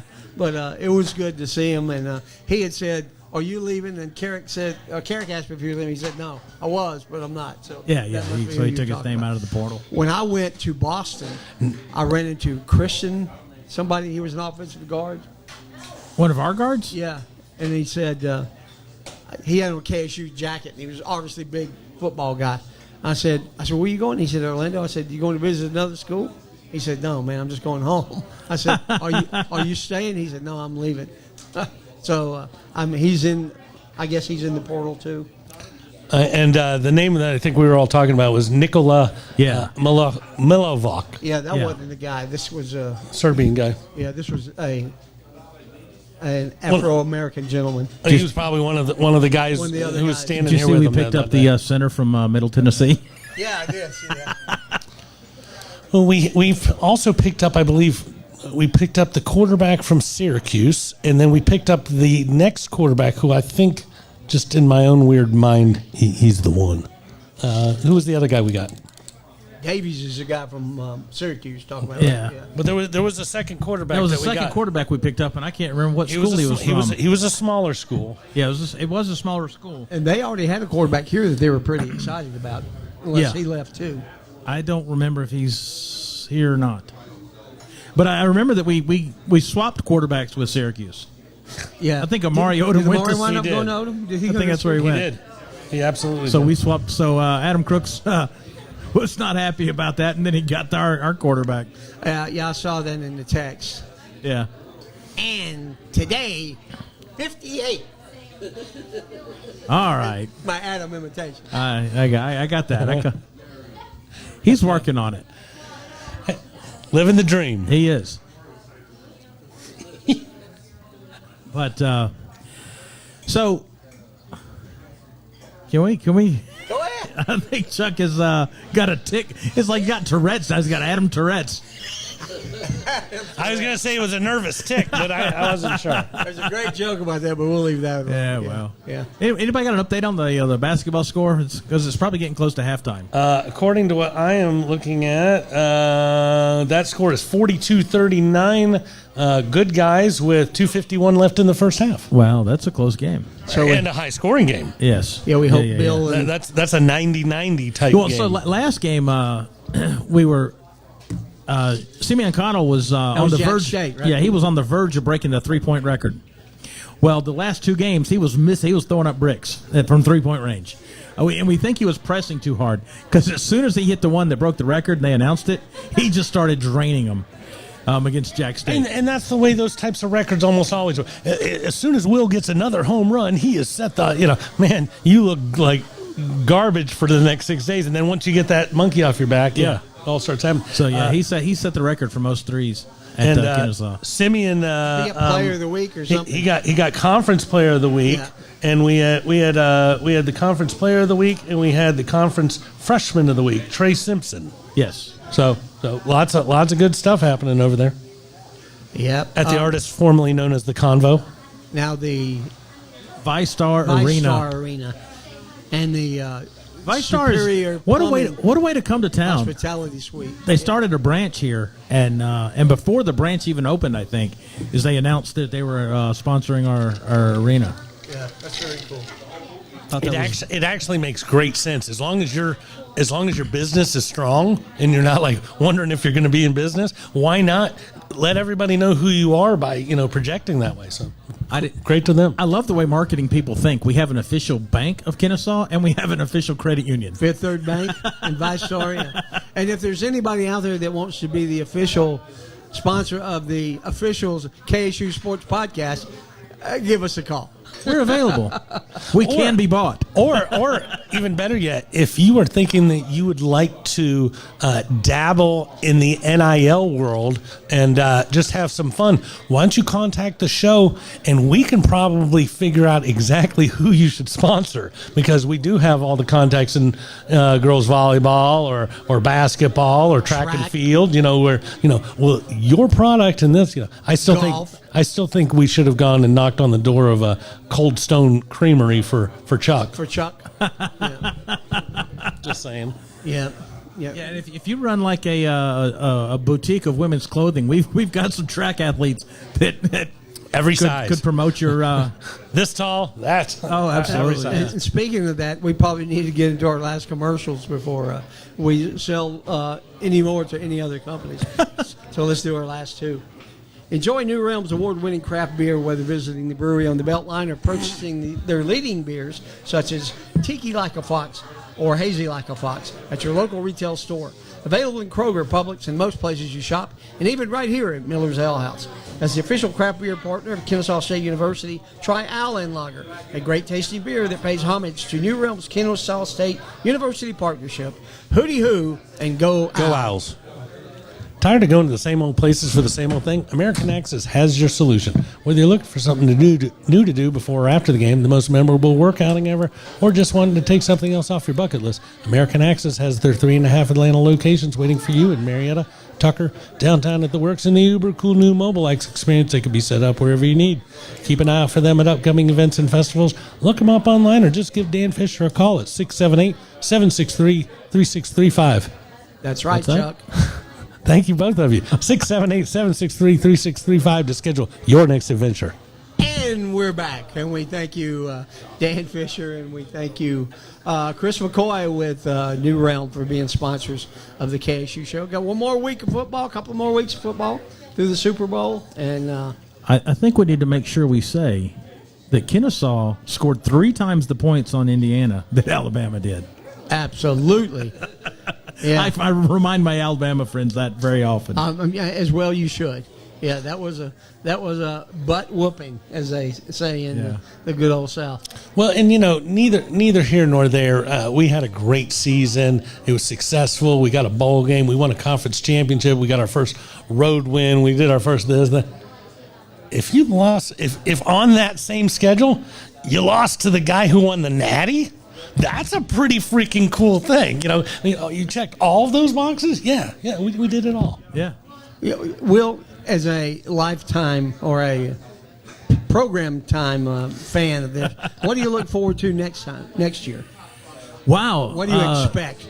We lost a lot of people in the portal, right? Well, the way I look at it is the Mac Attack and his coaching minions, they did a fantastic job of analyzing people and bringing in from the transfer portal year one. So I have no doubt that they're doing the same thing this year. That even though we're losing players who I think are great players like Josiah, I think he went to Cal, that they're bringing in people to replace him, and that they've done a good job at evaluating these people, and these people are going to do just as good of a job. And now that we've won a conference championship, it gets every step it gets an easier sell on bringing them here. You don't have to tell them who you are and where you are now. Yeah. Or that's one of the reasons we have sports is to advertise the school, because it's funny. Like I still when we went to New Mexico State, they said, "Where is Kennesaw?" I mean, they knew it was in Georgia, but they're like, "Where is it?" And so we have to explain. Well, it's like a suburb of northwest of Atlanta. But everybody's starting to learn because that's how we know where these schools are. Well, we had what was the athletic director that we had on the show? Milton? No, the old one. Wabels. Dave. But when he was down in Valdosta and he was in charge of everything in Valdosta, they figured out, man, we got to do something because everybody else is promoting their school. Well, you need football. That's what it is. And somebody else got some recognition this week in Miss Cat's way. She got some president of who? Cat. I missed this. this. Cat did win an award. I saw that. This totally slipped my. I'd have that ready, but let me backtrack real quick, and then I'll look up what Cat won. The other quarterback that we signed is Landon Varnes, a 6-foot, 190-pound quarterback out of Mississippi Gulf Coast. His stats this year: he had 3,300 yards passing, completed 66.5% of his passes. So it's not it's on target, and then 31 TDs, 14 picks. So I think I just had this weird Spidey sense. As soon as I saw him, I was like, ooh, I think we're going to be rooting for him late in the third quarter. Absolutely. I missed it. But did you not? Now, you guys might not know who the old president was, Pam Whitten, before Cat Schwag. Well, I don't know if you saw any of the Indiana games. At the end of the game, there was a trophy ceremony, and there was Coach Signetti was standing there with Pam Whitten. Our old president. I thought that was kind of cool because she got recognized as one of the top 100 most influential Georgians. That's right. Okay. Yeah, Georgia. Most influential Georgians. Yes, I did see that. Yeah. That's pretty cool. I think she's done a fantastic job with the school. I mean, she's grown it from like 30,000 to over 50,000 students. We've got 2 new buildings opening on the Marietta campus. I don't know. I mean, we normally talk sports, but I am such a fan of the university because it's my alma mater. We've got a lot of things going on the campus educational wise that will help the sports long term. No, absolutely. Not to mention with our STEM products, brand new baseball stadium. We got the new baseball stadium. We've got I don't know when they're going to start construction on the new football facilities, the new training facilities that we announced with Wellstar. That whole thing still hasn't started construction yet, I don't think. Here's a stat that I saw this week. It was part of I reposted it from the Owl Show. It was a Conference USA. 97.31 average attendance percentage of stadium capacity. I saw that. So regardless of how big your stadium is, we filled up 97.31% of it. On average. On average, which was the 5th highest level in the G5. So I know going into this year, one of our bigger knocks against ourselves, openly admitting it, is we weren't putting butts in chairs. And we did have a smaller stadium. But, wow, it showed up this year. It turns out if you win, they will come. Yeah, well, people complained. Homers, what's funny is some homers were complaining, why don't we build a bigger stadium? Type of thing. And these are people who grew up watching Georgia games. Correct. Georgia didn't start with 90,000 seat stadium. So I said, well, we've got to sell out the stadium. And we're starting to do that now on a regular basis. Sanford was a little smaller when Yale came to town that day. Yes. UT Knoxville didn't start out at 100 or whatever it is. But yeah, so now that we're starting to sell it out, and that's probably more than 50% of the games we sold out this year. I would just be interested to see what those numbers were for last year before. You know, as far as percentage of what we were actually selling. I would say they're below 50. Well, since I've been to all those games. That's what I was thinking. I think our highest average attendance was year 1. Because it was kind of a buzz around it. And there were cool people thing. that bought season tickets that ended up not renewing. And it kind of dropped down, and then it started gradually and it built back up to 17 and 18. So maybe in 17 and 18 we had a pretty good ticket sales. But probably not. But not 97%. Yeah, that's impressive. Yes. That is quite impressive. A lot of other good things going on this week. We talked briefly with Kaylee. We know the track team is split this weekend between Vanderbilt and Birmingham. Is that right? That's correct. I couldn't remember if Birmingham or Tuscaloosa, but Birmingham. Birmingham. So good luck to Coach McDaniel and the track team. She said jumps coach must be James. Yes. She was talking about. Yes. Because I don't think we've ever had him on the show. We have not, but we've heard his Mike name Judge. mentioned a couple times. Yeah, we've had Mike Judge. Which is the throws. I want to know if they're going to take the bus and drop the bus of track athletes at Buc-ee's.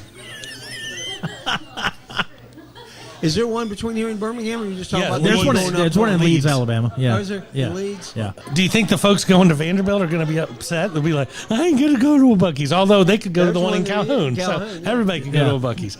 And let me just stop and say this real quick, because this just happened today, I believe. The Bear Bryant Newcomer Coach of the Year Award. Jerry Mack. Jerry Mack. Yet another award for Coach of the Year. The Bear Bryant Newcomer Coach of the Year. Just incredible, all the accolades that are coming his way, and all well deserved. Now, I saw that we redid his contract. Now, that was a couple weeks ago. Yes, sir. 6 But years. to make sure that we held on to him. But the other thing I saw, or really didn't see, that was important is we didn't lose people off his staff. Like, nobody came and cherry picked our offensive coordinator or our defensive coordinator. Now, it's going to happen. I mean, it happens, and then that's part of success. As one of the college presidents told me one time, I think maybe it was Pam Whitten, said, I'd rather have somebody want our coach than people not wanting our coach. Because I was worried at one time about when Bo was winning in 17 and 18 that somebody was going to come steal him. And they said, well, I'd rather them want him than not want him. Well, but to your point, them not taking him this year means everybody gets another year at their current position, which means we can probably promote from within easier. Yes. Not to say it'd be the same thing. And different show, different note, but I didn't say it for the last show. Going back to your point, the Eagles fired their offensive coordinator, the Philadelphia Eagles. Yes. This will be their 5th offensive coordinator in 5 years. Jalen Hurts So is as much as you want to throw Jalen Hurts under the bus, he's had 5 different guys telling him what to do and how to do it and calling it something different. It makes a big difference having that continuity. Absolutely. Matt Ryan had that for a while too. Absolutely, he did. Yeah. That's a sad thing. So we got track happening this weekend. Robert, any other games this weekend on the schedule? Basketball's tonight. Girls play tomorrow night. Is that right? The girls play Saturday. Saturday at home. At home. Yeah. 4:00. Yeah. No, 2:00. Sorry, 2:00. 2:00 against Jack State at home. Yes. Yes, sir. And I think the next week is New Mexico State. That's the game we're looking forward to, by the way. New Mexico State? Yeah, that's where Jody is the coach. So, there's 2 games, Thursday and Saturday next week. It's UTEP and New Mexico State. Everybody coming to town. Coach Blue's got everybody coming to visit us right now. Hey, Jody, if you're watching, you will hear from me on Saturday. Jody Hart? No. So I don't know if I've ever told you guys the story. We're sitting on the floor of the women's games, and I sit across the bench from the visiting team. Oh, yeah. Well, Soup. and I remember, Soup. Yeah, you. Okay, so there was one game where the head coach, it's New Mexico State. The head coach's name is Jody. I don't remember her last name. I just remember it was Jody. Well, the band is playing. You know how they play songs, and they have this random list of songs they play from time to time that don't really. They're not like sports songs. They're just entertainment. Right. Well, one of them was, I don't know if this is a Katy Perry song or who. It's called Call Me Maybe. Are the lyrics of the song. No, that's Jepsen is her name. Okay. So they played Call Me Maybe. Well, when the song ends, I mean, it's the band. There's no lyrics. It's just music. I yell in the Will Renfro voice, "Hey, Jody, call me maybe," which I thought was funny. Everybody around me thought it was funny because the band just played the song. I don't think Jody's husband realized that was the song the band played. Jody's husband decided to find me after the game and let me know that was not appropriate.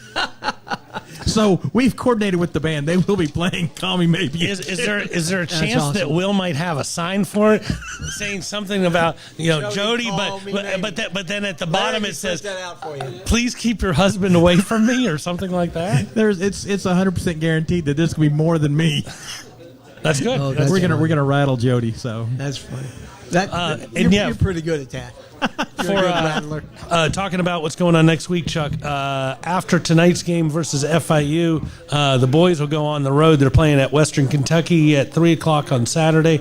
And then next week, Sam Houston in Huntsville, Texas, followed by Louisiana Tech and Ruston. So lots of games on the road. So fortunately, next week, there's no KSU home game on Wednesday night. So no excuse not to come out. We've got some pretty good guests scheduled over the next 3 weeks. Hopefully, Coach Mack is going to be back on next week, or Mike Kershaw to wrap us up and tell us what's been happening in the portal. Maybe Peter, Chung, somebody. The following week, Teddy Parrish, head of the Owls Fund, is going to come on and talk to us about what's happening monetarily at KSU. And then the first Wednesday in February, Josh Hewitt, number 91, in your program, number 1 in your heart, punter. He will be here to tell us about his journey through KSU. Ray Guy Award finalist. Yep. So a lot of good stuff coming up on the 7 o'clock show. And don't forget, we also have a 5 o'clock show, 3 Guys Who Love Sports, with me and Robert. And Will usually sits in with us. And always my man Larry. And Larry, always. He's a great prognosticator, Will. What is Larry saying? He's just rambling on over there. Promoting our guests for the 5 o'clock show. Next week? Yeah, next week, those of you that have been around Atlanta a while, if you ever watch Randy and Spiff or listen to them on 97.1 The Fox in Atlanta, Spiff Carner will be our guest next Wednesday at 5 o'clock. So very exciting about saying, I've always wanted to say, "Hey, Spiffo." So I will be saying that next week. It's always so funny because, radio broadcasters just giggle and laugh the whole time. Yeah. So I'm excited to see one who's not laughing uncontrollably, but I'm afraid somebody's going to break out all his best dad jokes and try to woo him. No, I'm going to let Spiff speak for himself. I'll be good. fine with that. So Spiff will be cool. So we look forward to having him on next week. As always, We appreciate your time. I know you're going to head off to the second half. Robert, thanks for being here this week. Larry, as always. And guys, don't forget, go Owls, hooty hoo. Hooty hoo. And we'll see you next week right here at the Three Guys Who Love the Owls. Shoot! 51-47 at halftime. We're down 4. It's a 100-point game. I'm surprised I didn't tell you all about, hey, Jody, call me maybe. I knew we could harass that kind of coach. I don't think I was there for that one. No, I remember that one. You telling me the story. Yeah. Oh. Yeah, you could have a thing like, hey, call me maybe, but make sure your husband doesn't attack me again. There you go. He knows what the hell it is. He just, call me Ray Jepson. Oh, there we go. Every